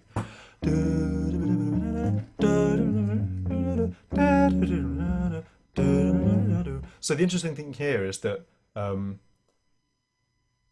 it goes. It's basically hopping between these two sounds, which is very great. It's like tension and tension release. Everything's about tension release. So really what this first chord is E flat minor. This is one big dominant chord, and it's all leading up to this. And so let's think emotionally for 1 second about what we're trying to say. The only real home moment is body and soul at the end, right? So I don't think I necessarily want to visit that chord until the very end in root position, but I can visit it with an inversion. So E flat minor, right? You've got 4 chords before you arrive at the root. This is how the song begins. So obviously I could go da da da da da da da da. All the notes work, but what we need is we need a kind of like we need a tension in here. We need 2 different kinds of tension: one that takes you away from the root and one that takes you towards it. So the first one is the one that takes you away from the root, da da da da da da da da, and then here's the one that goes towards. Right. So what kind of examples can we find of chords that can help me just tread water in E flat? Well, what's the dominant chord to E flat? It's B flat, right? So da da da da da da da. That's nice. And now A flat 7. That takes us there. So that's more interesting than stasis, right? Da da da da da da da. One of my favorite chords ever. I love this chord so much. The dominant chord over the chord that it's resolving to. Oh my god. All day long. Now, what I just played has a melody by accident.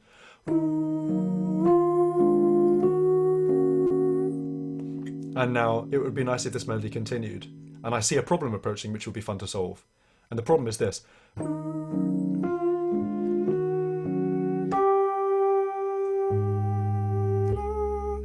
And I hear you cry, but that's a major seventh, and how are you supposed to make that into a dominant chord? And I'm here to reassure you, no worries, it's very easy.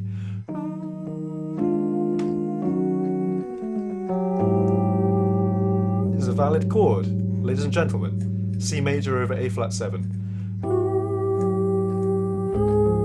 And herein lies a very important lesson, which is that seeing as every try goes with every chord and every note works with every other note in history and for the rest of time, the more important than voicing is voice leading. So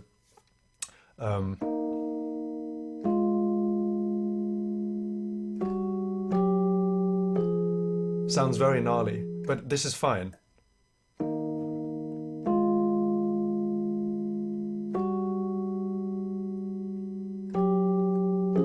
And I guess, okay, let's graduate to the point of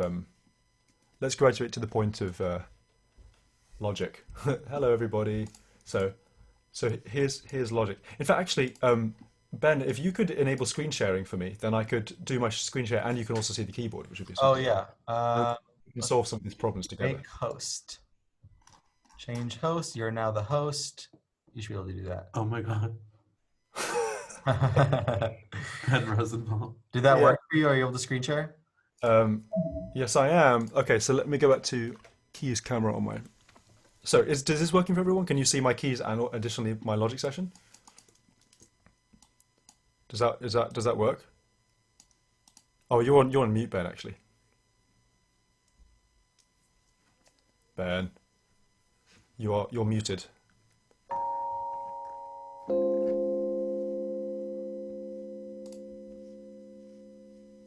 Can you all? Hey Ben, you wanna go off mute? Oh. Can everybody else hear me? Okay. Okay, I'll crank on then. So okay, let's first of all EQ the master bus with no low end. Okay, that's a joke. Let me remove that EQ. So, what tempo is this song? What's this tempo? 80 or so.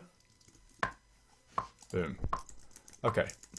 So, let's see. I'm just going to kind of sketch this out. I'm going to play the melody, and then we can talk about how to harmonize it. Okay, here we go.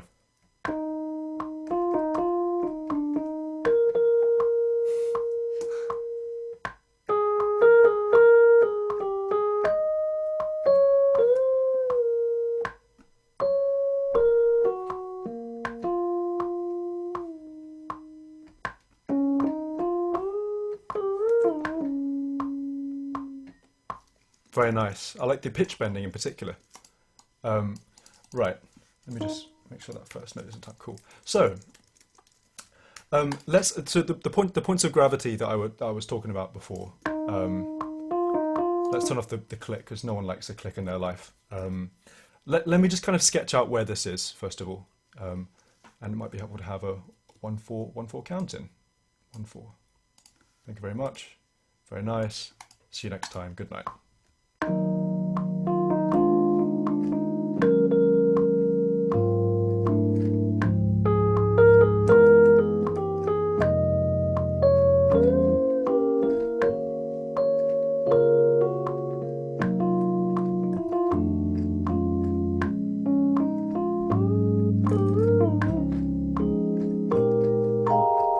Okay, cool. Now let's find a nice instrument for this melody, shall we?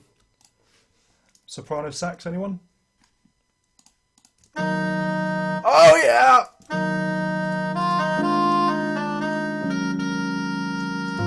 Man, I feel like a jazz man. Okay, so I'm gonna do a thing. I'm gonna create. Oh yeah, good point. Oh no, that doesn't work either. Let's keep on the scissors thing. Okay, I'm going to put some labels on this for you so that we can think about it, and let's make these labels orangey red. So text tool. So okay, let's see. E flat minor, right? E flat minor, and then here's a locator D flat major, and then this is E flat minor, and then this is basically to D flat. I hope you guys can read that font. I wish I could make it bigger for you, but I can't really. But anyway, so this is E flat's here. So as I discussed, we've made a tension, and then we're releasing it. Now let's meet our soprano sax player. He's temporarily off the gig. Let's just arrive in D flat, right? And let's bear in mind that the melody is a B flat, right? So we have here are parameters: E flat minor, blank, D flat major. There's so many things we could possibly do here. So the first thing I would do if I were arranging this section is I'd probably just try a bunch of stuff out. So let's first of all unmute our let's make a sax player do a B flat here. That's going to get really annoying really fast. So I'm going to EQ out all the 1K. Much better. Okay, so we have a chord of E flat minor, and then where could we go to that's not E flat minor as a dominant chord that could lead us to D flat? Well, I hear you cry. The first thing would be A flat 7. That's fine. And then here's another option. We could go to D7. And that has some problems. We can address those problems later on. How else could we do this? Maybe C7 might be a nice one. The much forgotten ascent from chromatic note beneath dominant chord that was hot in the 20s.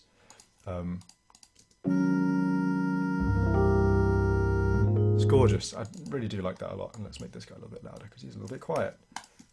Okay, and then there are a few other options. I suppose this is when we get into passing chords. So let's think about passing chords for 1 second. Like one of the most obvious ones would be to do, right? That makes sense. Just to give it some motion. But if this one's going,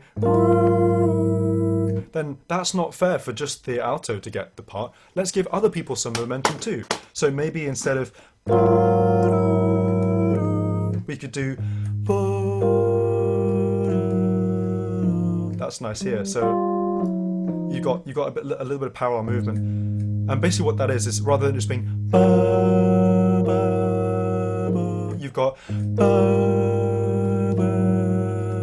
which I really love a lot. And then maybe this note could also sync chromatically.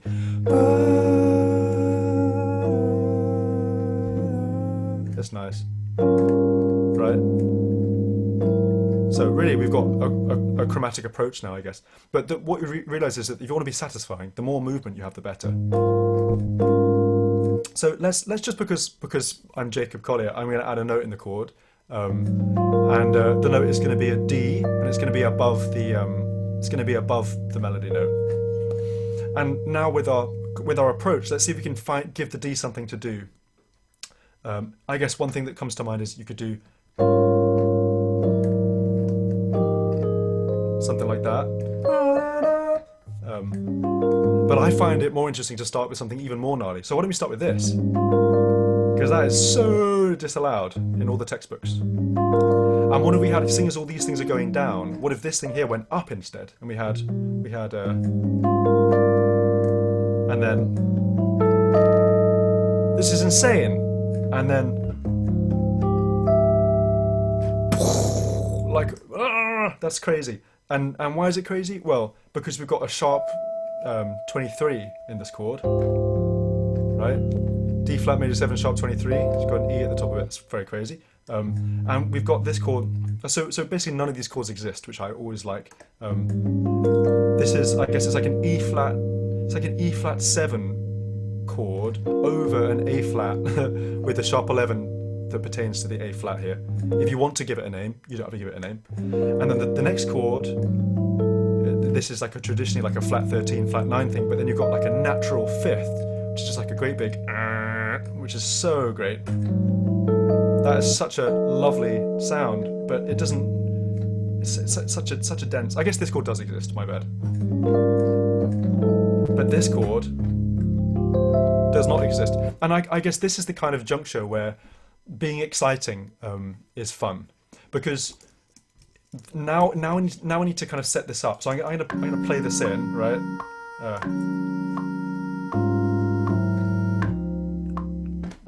And then let's mute this guy for a second. Let's keep moving. So the other notes on the top of that chord were, if I'm correct.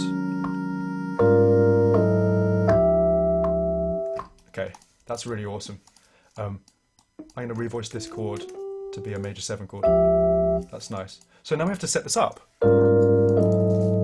So just to quickly zoom out, one thing I find to be effective with arranging is to kind of, first of all, step 1, figure out your geography. Step 2, figure out the main points of contact with key centers, and then zone in on one that excites you for any particular reason, and figure out how to do it in a fun way, and then work backwards or forwards from that. So now we have to set this up. That is a crazy chord. So the top note is D. So maybe we start by rising chromatically.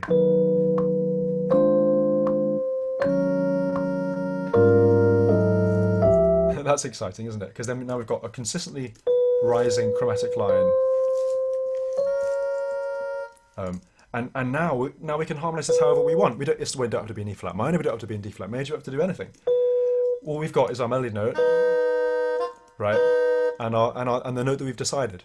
So I'm obviously just thinking out loud here, but one chord that would work is this one, which is a really disarming, sweet chord. Okay, I like that. And now we've got, there's so many chords that could work here, but one that comes to mind would be, just going to turn up the E flat here because it's a little quiet. And what you'll find is that as I'm doing this, I often change the dynamics of individual notes in the chords, as you see down here on the screen, because some notes, all notes are not equal in chords. It's not like some other things in the world. No, all notes are not equal. The bass note here, or in theory the third, it's not equal to the rest of the notes. So I've given it a more louder E flat. So let me just finish this cadence, and then I see some people are raising their hands. I can zoom out and answer some questions. So let me just fill in these 2 blanks. And let's just move this back so you can hear. Oh, I like this very much. Okay. So.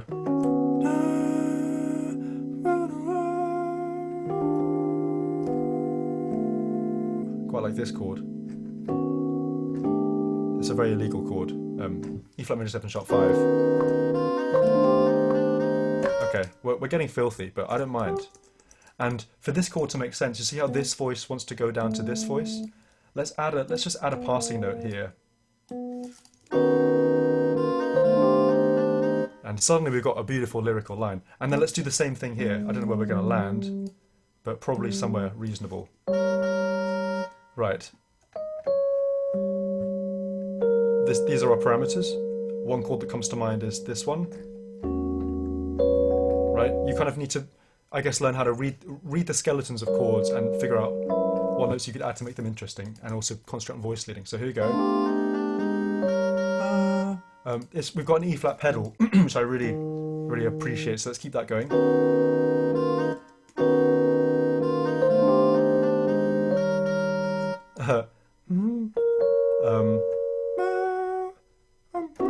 Maybe that might be nice.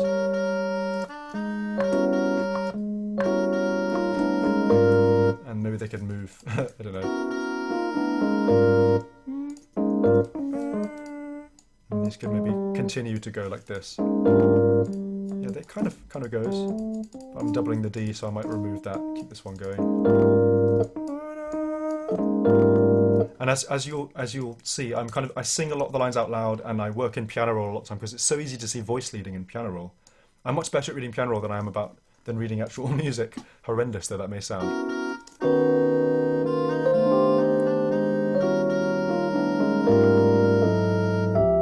Okay, I think, so this is often the case for me. I've now got a situation where every single chord is tension, and there's no release. So, and this is where a little alarm bell goes from my brain being like, Jacob, you've gone too far.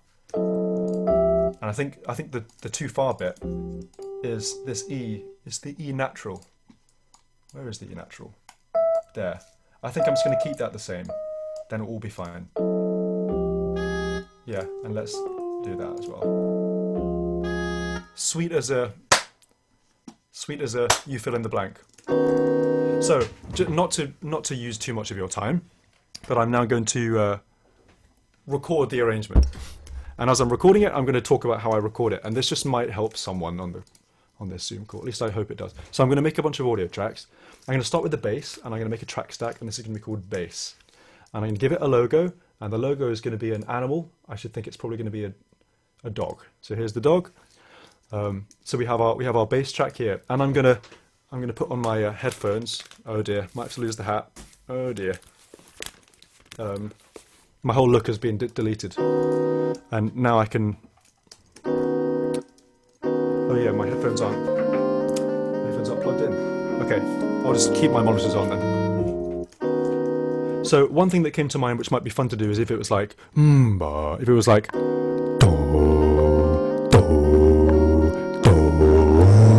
right? That's quite abrasive.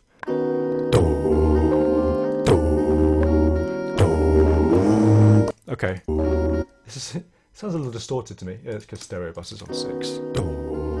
And I don't like these. I'm going to do them again.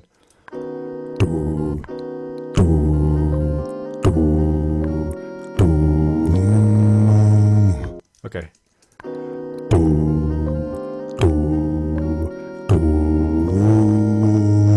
So let's have a listen to those bass tracks.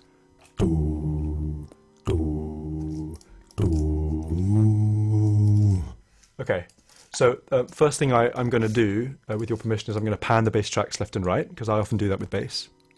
See how that's now slightly wider if you're listening on headphones or stereo speakers. I'm also going to correct some time here. See, that was slightly out of time.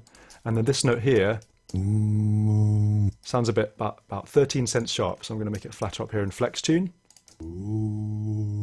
See, the second note here is in tune, but this one's probably about 31 cents sharp. So that sounds better. So a lot of the time I do this kind of correcting as I go, just to save myself some time.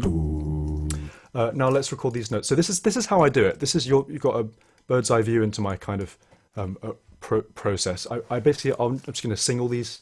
Just going to sing all these notes. Let me move the track up to be near this guy, and then I'm gonna sing it. So that's easy enough. Is that right? Yeah. Oh no, it goes.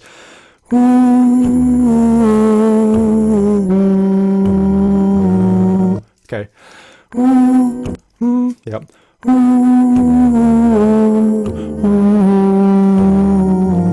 Okay. Wow, it sounds very distorted. I'm going to do what I never do and put a compressor on the master bus.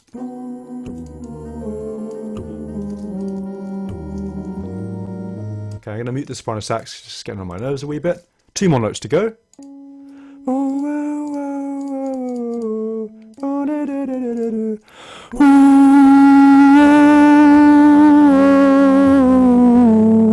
Okay.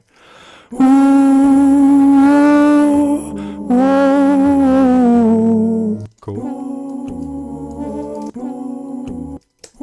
Oh, it's clipping a little bit. I think it's because my gain's a little high. You might have to forgive me. And so as you can see, I'm kind of mixing as I go. I've just made this a little bit quieter. And at a certain point, I don't need to look at the piano roll because I kind of know what the chords are going to sound like. So let's try.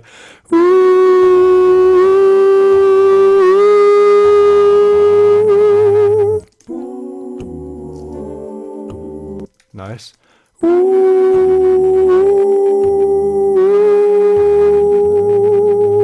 Fair enough.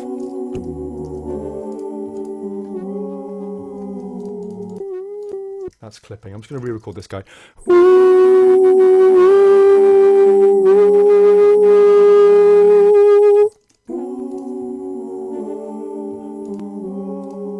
Cool.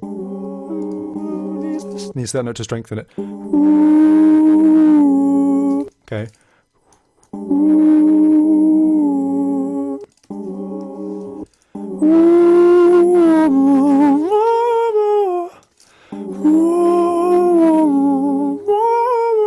As you can see, I've disregarded the piano roll now, and I'm just using my ears.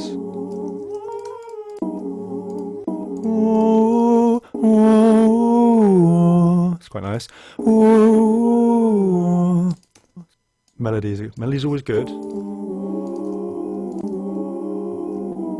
Oh, we need the G flat. Ooh, nice. Ooh, right.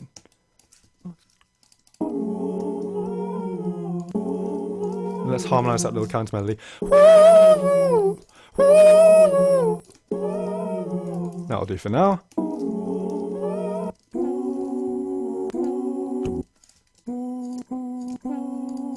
I found our offending clipper. That should be better.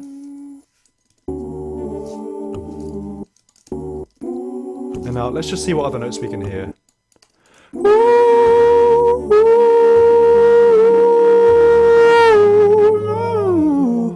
Okay.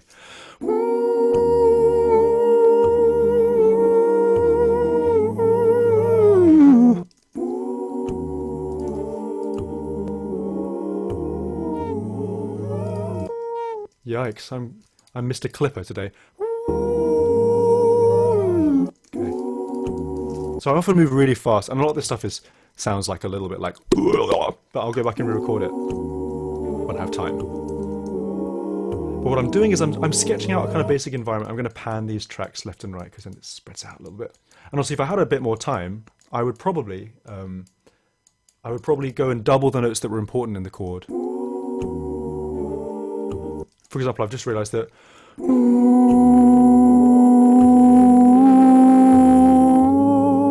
This one looks nice.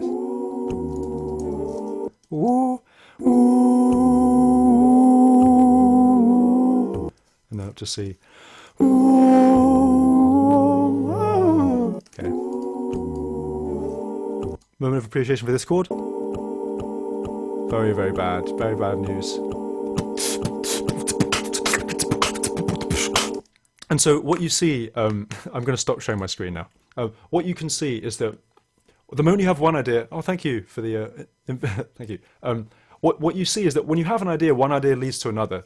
So I started by, I started by laying out the basic things, and then I had to go at harmonizing. I thought about some voicing. I thought about how I want to arrive in a place, and then I start singing. When I start singing, the idea goes out the window, and the new idea comes, and I just loop that, and I can now bounce out that tiny loop and make it into a drum beat, and then put it on Jesse Volume 3.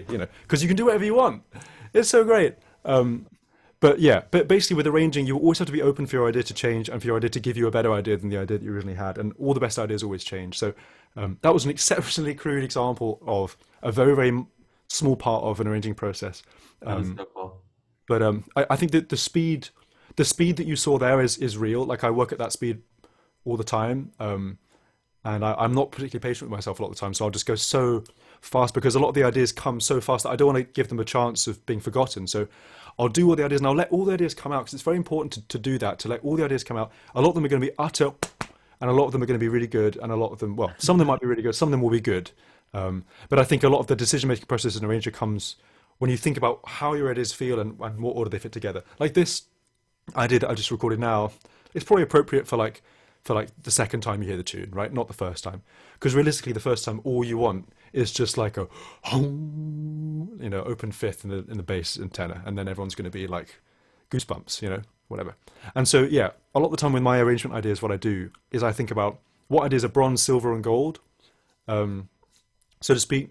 And then I arrange them in the right order. So gold ideas, bronze ideas being ideas that are like kind of like good and filler, and silver ideas being like, whoa, that's cool, and gold moments being like, And a lot of the time with me, I have a condition where my bronze ideas are gold by accident, and I have to try and make them be bronzer. So I'll normally start with something outrageous to get myself excited, because that's how I get into the thing, and then I'll save that till later, maybe we'll never include it, but that's not the point. And then I'll start sort of sketching out the whole thing. And so with Moon River, for example, which is a song I arranged last year, about this time last year, that plan was a huge plan because it was like I had 4 iterations of the tune, wanted to go into an impossible key for the last chorus, and the first verse I wanted to be all humming, and then the lyrics come in and I wanted to change key, and so the whole thing kind of has had this life, and I mapped the whole thing out. And then again, you jump into one corner, you start inventing with it, you see what feels good. Some things stick, and obviously the more arranging you do, the more things will stick. At the beginning, and nothing's going to stick because nothing's, you're kind of starting from from scratch with a language, but once you have a language, I kind of trust myself to know what's possible. So I can kind of go to the ends of the earth with an idea and not worry about its fate too much, because, you know, at the end of the day, you can only do what is the sum of your tastes at that moment. And so the best you can hope for is that something weird clicks and you get inspired at that moment.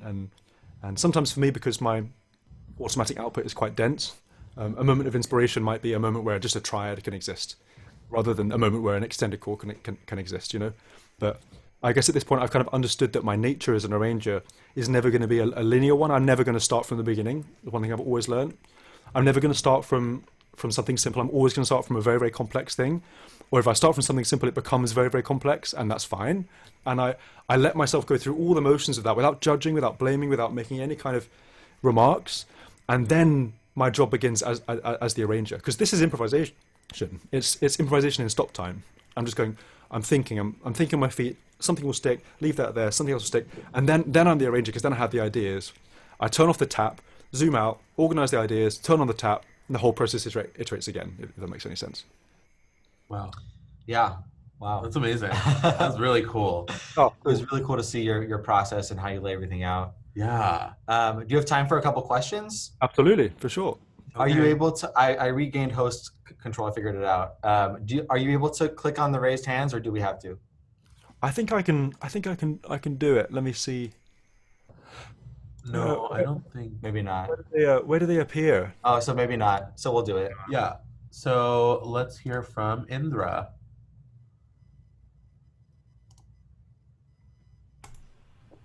Indra?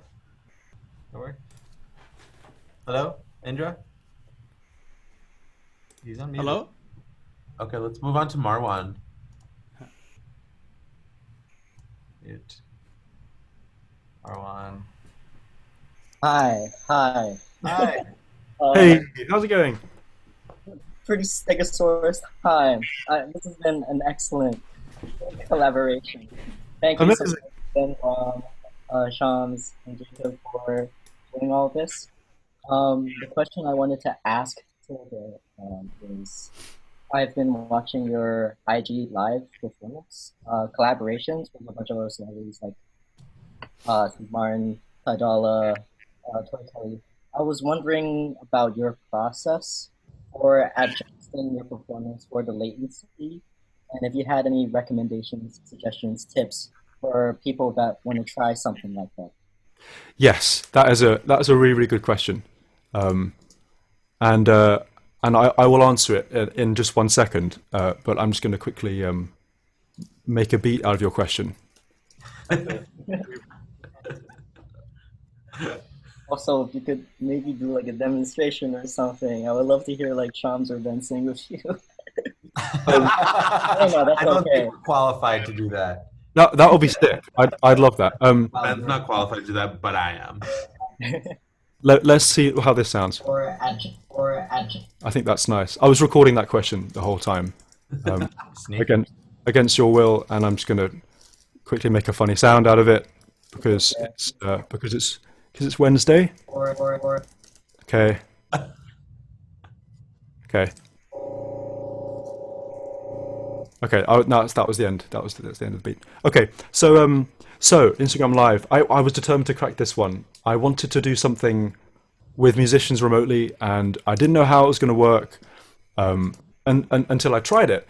Basically, the vibe is I do a psychological compensation for the latency in my brain, and what it means is that I have to be aware of 2 different time frames and be operating on both simultaneously.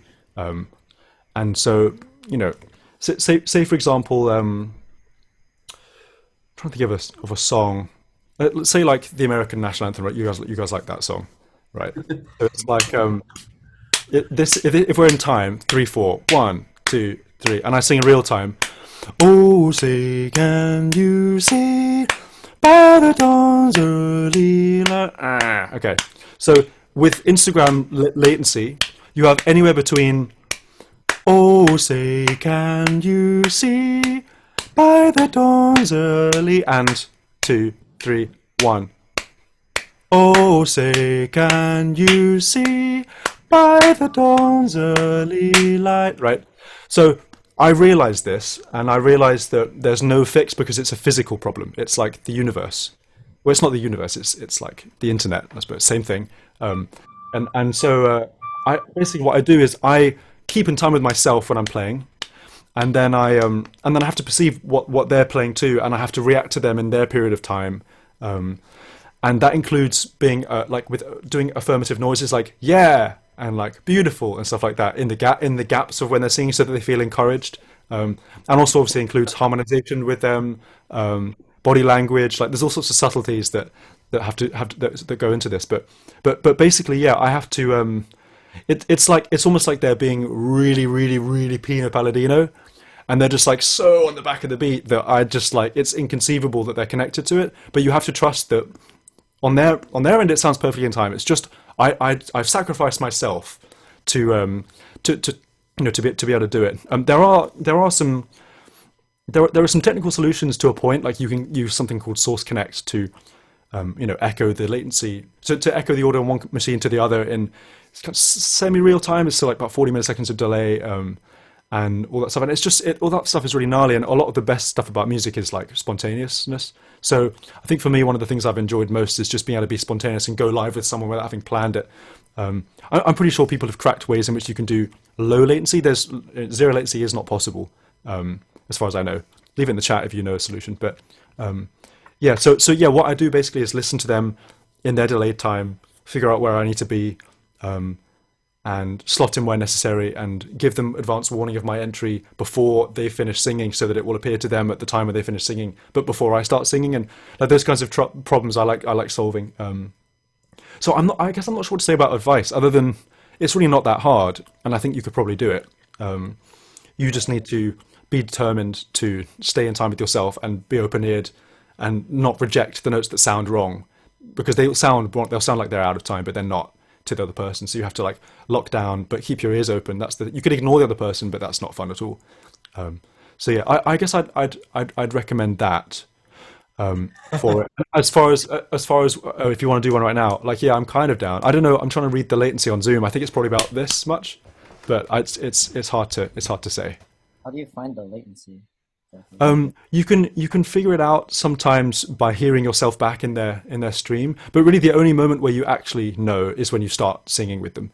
And also latency changes every single time you do a stream. Like I've done streams with people in London, and then streams in Los Angeles, and streams in Toronto, and they're all different each time. So you have to kind of like consistently adjust your kind of latency thing to that as well. And there's only so much you can do. At a certain point, it is going to be delayed, which is why I'd recommend doing like ballads rather than like groove-based tunes. Because if you do a ballad and everyone's on the back of the beat, then it sounds really expressive. It doesn't sound wrong. Whereas if I do like like I did "It Don't Matter" with JoJo when she came on, and it was really bad because it was like, "It don't matter what your papa and she was like, "It don't matter what your papa gonna say, 1, 2," and it was like ah. But if we'd done it as like, "It don't matter what Papa go say," then everyone would be like, oh, this is really expressive and cool because there's no time. So in general, I've always tried to do like power ballads or songs that aren't grid based because it's never going to be perfect, and I can only do so much compensation, and also it's the luck of the draw,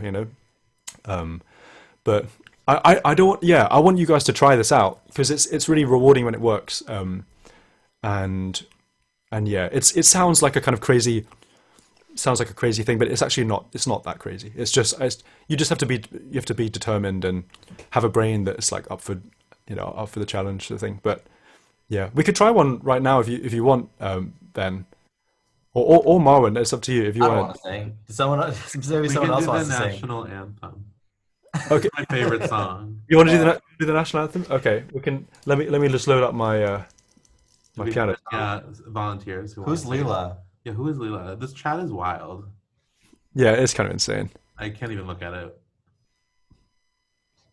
Wow. So to recap, you're the only one adjusting for latency. Yes, I am. The other person is singing to me in real time. My pulse is up. Leela. Oh my God. What's going? Yo. I don't know who you are, but everyone's talking about you. Yeah, you're like famous in here. Oh my God.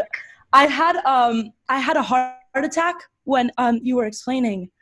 about the latency thing. So that's why everyone noticed me dying in the screen. What But you happened. are medically safe, right? Like you're good. You're not actually having a hard time. Maybe in like 5 minutes I'll be safe. My heart rate is still very high, but it's okay. It's fine. Do you know the national anthem, Leela? Do you I'm understand? French. Oh, what's the French one? I don't know that one either. You don't know the French anthem? That's very bad, but I completely understand. It has my name in the title, Shams. Oh my God. I mean, we don't have to do it. We don't have to Yeah, do it. let's do one more question. Leela, do you have any questions for Jacob while you're here? Yeah, do you? Oh my God. Well, actually I do. So I go to Berkeley and I'm studying music and all that stuff. And I find it very easily to see someone do something amazing and so inspiring and so motivating, but suddenly it gets very like a wave to drown you. You know, like something that you look up to so much and something that you're so like mind blown by is suddenly like, I'm never going to be able to get there. I'm never going to be able to do that. So I guess what's something that we can all hold on to so that when we do get in that hole, we can all kind of climb out of. Wow. That is a really, really important question. It's probably the most important question of the whole evening, or morning, depending on where you are in the world. Man, everyone has those moments. I have them every day where you think something is so huge and it's out of your reach. And I think that one of the main problems is that within education, we're so conditioned to believe that the world is destination oriented, like that you achieve something at the end. It's like, and you do all this work and then you achieve something and you're really good or something, like there's an end result. And the truth of the matter is, I mean, I've sort of been lucky enough to mingle with musicians across the world from varying amounts of success and fame and ability. And there are a few truths I can share. One is that making you more successful, one being more successful is definitely not equivalent to happiness. In fact, it just gets harder. The second is that no one knows what the fuck they're doing at all in any phase of life, whether you're an adult or a child, whether you're a successful musician, whether you're a teacher or a student, no one knows what's going on, and everyone's just trying to figure it out on their own terms. Third, I would say that if you believe something to be true, then it might not do you favors. And so I, as an exercise, try to believe less sometimes. For example, believe that one thing is better than another. It's like a belief that would be like a sort of, it would make us feel better because it would make us feel like we have control over the thing, knowing that something is better. But nothing is better than anything. It's completely false. And human beings like to project things a lot. And one of the things we like to project is, this is bigger than this, is bigger than this. And actually it's all like, we're all everything is the same. Like skin is the same as wood, is the same as sky. It's all the same. We're all symptoms of the same universe. And so the idea of something being separate from something else is ludicrous, whether regarding humanity or not. But humans like to say that things are on pedestals, and the truth is that it's just not the case. One thing I know to be true is that being honest, vulnerable, and strong at the same time is an incredibly good feeling, and that you can access that feeling no matter where you are in your life, no matter what day it is, if you're willing to. And sometimes it's as simple as asking for what you want to happen, and sometimes that's the hardest thing, is to realize what you want. But a little bit of digging in my life has rendered some pretty clear results that being, for example, very famous is not particularly on my agenda for things I want. In fact, it would probably be rather unhelpful if I was very famous, because things just get harder. Things just get more and more kind of, I guess I think things get more transparent. Your time decreases, the amount of pressure increases. So like that stuff, I don't really mind too much about fame. I think it's not a thing that interests me. But I find power fascinating, and I find responsibility interesting, and I find language very, very interesting. And so from my vantage point as Jacob on Wednesday, there is an infinite amount I still need to grow in every direction, and there is an infinite distance from which I've come in every direction. The best service I can do today for myself is to be, is to let myself enjoy. How can I put this? I guess it's. Sometimes I get this really peaceful realization that there isn't a place that we're going to. And if the world was all about destinations, then composers would only write finales, right? And then everything would be about the bang at the end, and or like, you know, like it's like I don't know, death, I suppose. It's not about where you get to, and the moment you think there's something that you can reach, it's not there because everything just adjusts to where you are. So my idea of, you know, really crazy or lots of money or really, really beautiful or massively successful or a real letdown or whatever. All these ideas change as I grow, and they should do, and they change for everybody and in different kinds of ways. And my idea of beauty is changing. My idea of significance is changing, and so my idea of success right now, like I don't feel particularly successful in the knowledge that of all the success that I haven't reached yet, but I feel very successful in the present because I'm in the present and because that's what I've got to. So I think for me, I try to when those voices come and they do so much, especially for, you know, a person who is as sensitive as you seem and who how a lot of artists are. They have to be open to be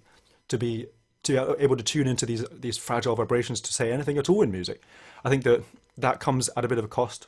And the world is built for extroverts, not introverts. So, you know, it's easy to be like, how come that's just really loud and brilliant and big and strong, and I'm just kind of small? And I know this feeling so well, but I think the realization is that the thing that looks big and strong is only big and strong in your mind, and it's going to be a different thing in the other person's mind. And probably for the person who seems big and strong, they might not even feel big and strong. And so I think it's important to collapse the idea of comparing your life to somebody else's, simply not for any other reason that it's just not possible.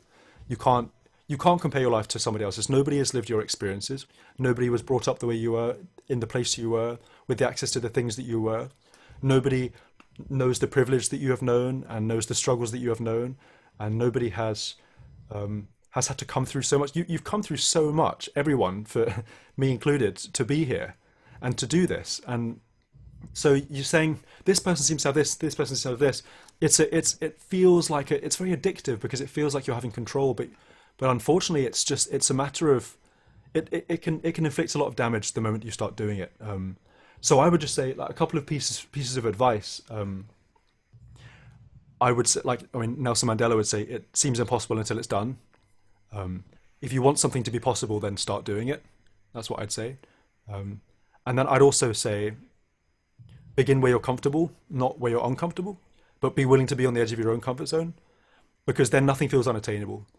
And a lot of the time, say if I, for example, wanted to learn how to play the harp left-handed, then if I started with the really difficult stuff, like trying to play all the fast notes, then it would feel unattainable to me. But nothing is unattainable in short blocks. It's like, oh, well, you just do this, and then you reach a thing, and the thing that you reach at the end of it is not going to be the thing that you saw in the other person, because that doesn't exist. It's going to be your version of the feeling of being where you are in the present moment when you got there. And so everything is kind of amorphous when it comes to judgment. But if you begin where you're comfortable and you're willing to take steps, and you can say what you want, and you can live it, and then things just kind of happen. I mean, I don't think that anybody plans a skill set per se. I think that you kind of you accrue it as you go along based on what you like. And so I think figuring out what you like is a really important thing. And someone's idea of what's good and your idea of what's good is going to be different, because they probably like things that you don't like, and that's fine. And I had to come through a lot of realization that, you know, when someone writes a YouTube comment saying like, this is shit or whatever, then it's, first of all, people's behavior is just what they feel about themselves. It's not how they feel about you at all. And that's a very, very big relief to realize. Second of all, if it's criticism you can learn from, then that's a real gift. Otherwise, it's completely redundant to you, because it's only about the other person. And a lot of things about the other person, even compliments are about the other person almost all of the time. So all you really have is you have your own world. And I think that by describing it, by getting to know it, by being fearless with it, by letting it teach you about who you are, and by realizing that there's no rush to do anything, you will achieve exactly what you need to and are meant to achieve right on time. And I think that the idea that we're rushing into something, that there's an end of the road, is just, it's really hard. It feels really hard. And I get overwhelmed sometimes by it, but But and then suddenly it will click back into focus, and sometimes it's the smallest thing that will bring me back into that realization. But it's like, oh no, I'm right on time, you know. Like you always have enough to learn what you need to learn, to know the next thing that you need to learn, and it never ends. So the important thing is just to be willing to ask the questions, I guess. Amazing. Absolutely. Thank you. You're welcome. A great question. Awesome question. I think it's an awesome, great place to end today. Jacob, thank you so much. You've given us so much wisdom in all fields and all things. Yeah. And I think everyone got a lot out of today. And a lot of wisdom, a lot of whimsy. Yeah. I loved it. It was thanks so for great. Thanks for being with us. Yeah. Oh, guys, thanks for having me. Hey, wonderful. Thank you. This has been so lovely. Feel free to go off mute and make lots of noise. Oh yeah, let me do that. Unmute all. Unmute all. Boom. Oh my god. We love you so much. We love you. Woo! God, thank you for everything. Thank you. My heart. Crazy. Los gracias, you feel me? Jacob. Thank you so much. You're such an inspiration to all of us. Lasciala andare finché la Everybody's studios. That's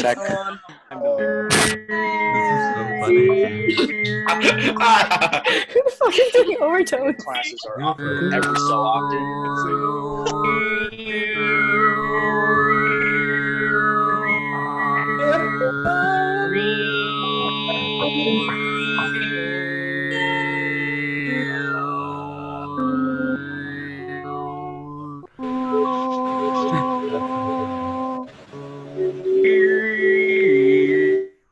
Okay. All right, y'all. Thank you so much for joining us. That's okay. yeah. Our next Arranging and Chill is going to be a week from this Saturday. We're going to post about it in our Facebook group, Arranging Plus Chill. You can join the community there. All the announcements are posted there. We'll be recording this session. We will be posting it there later today or tomorrow. And thank you all. Thank Have a you great guys. day. This was so fun. Have a great day, y'all. Bye, everyone.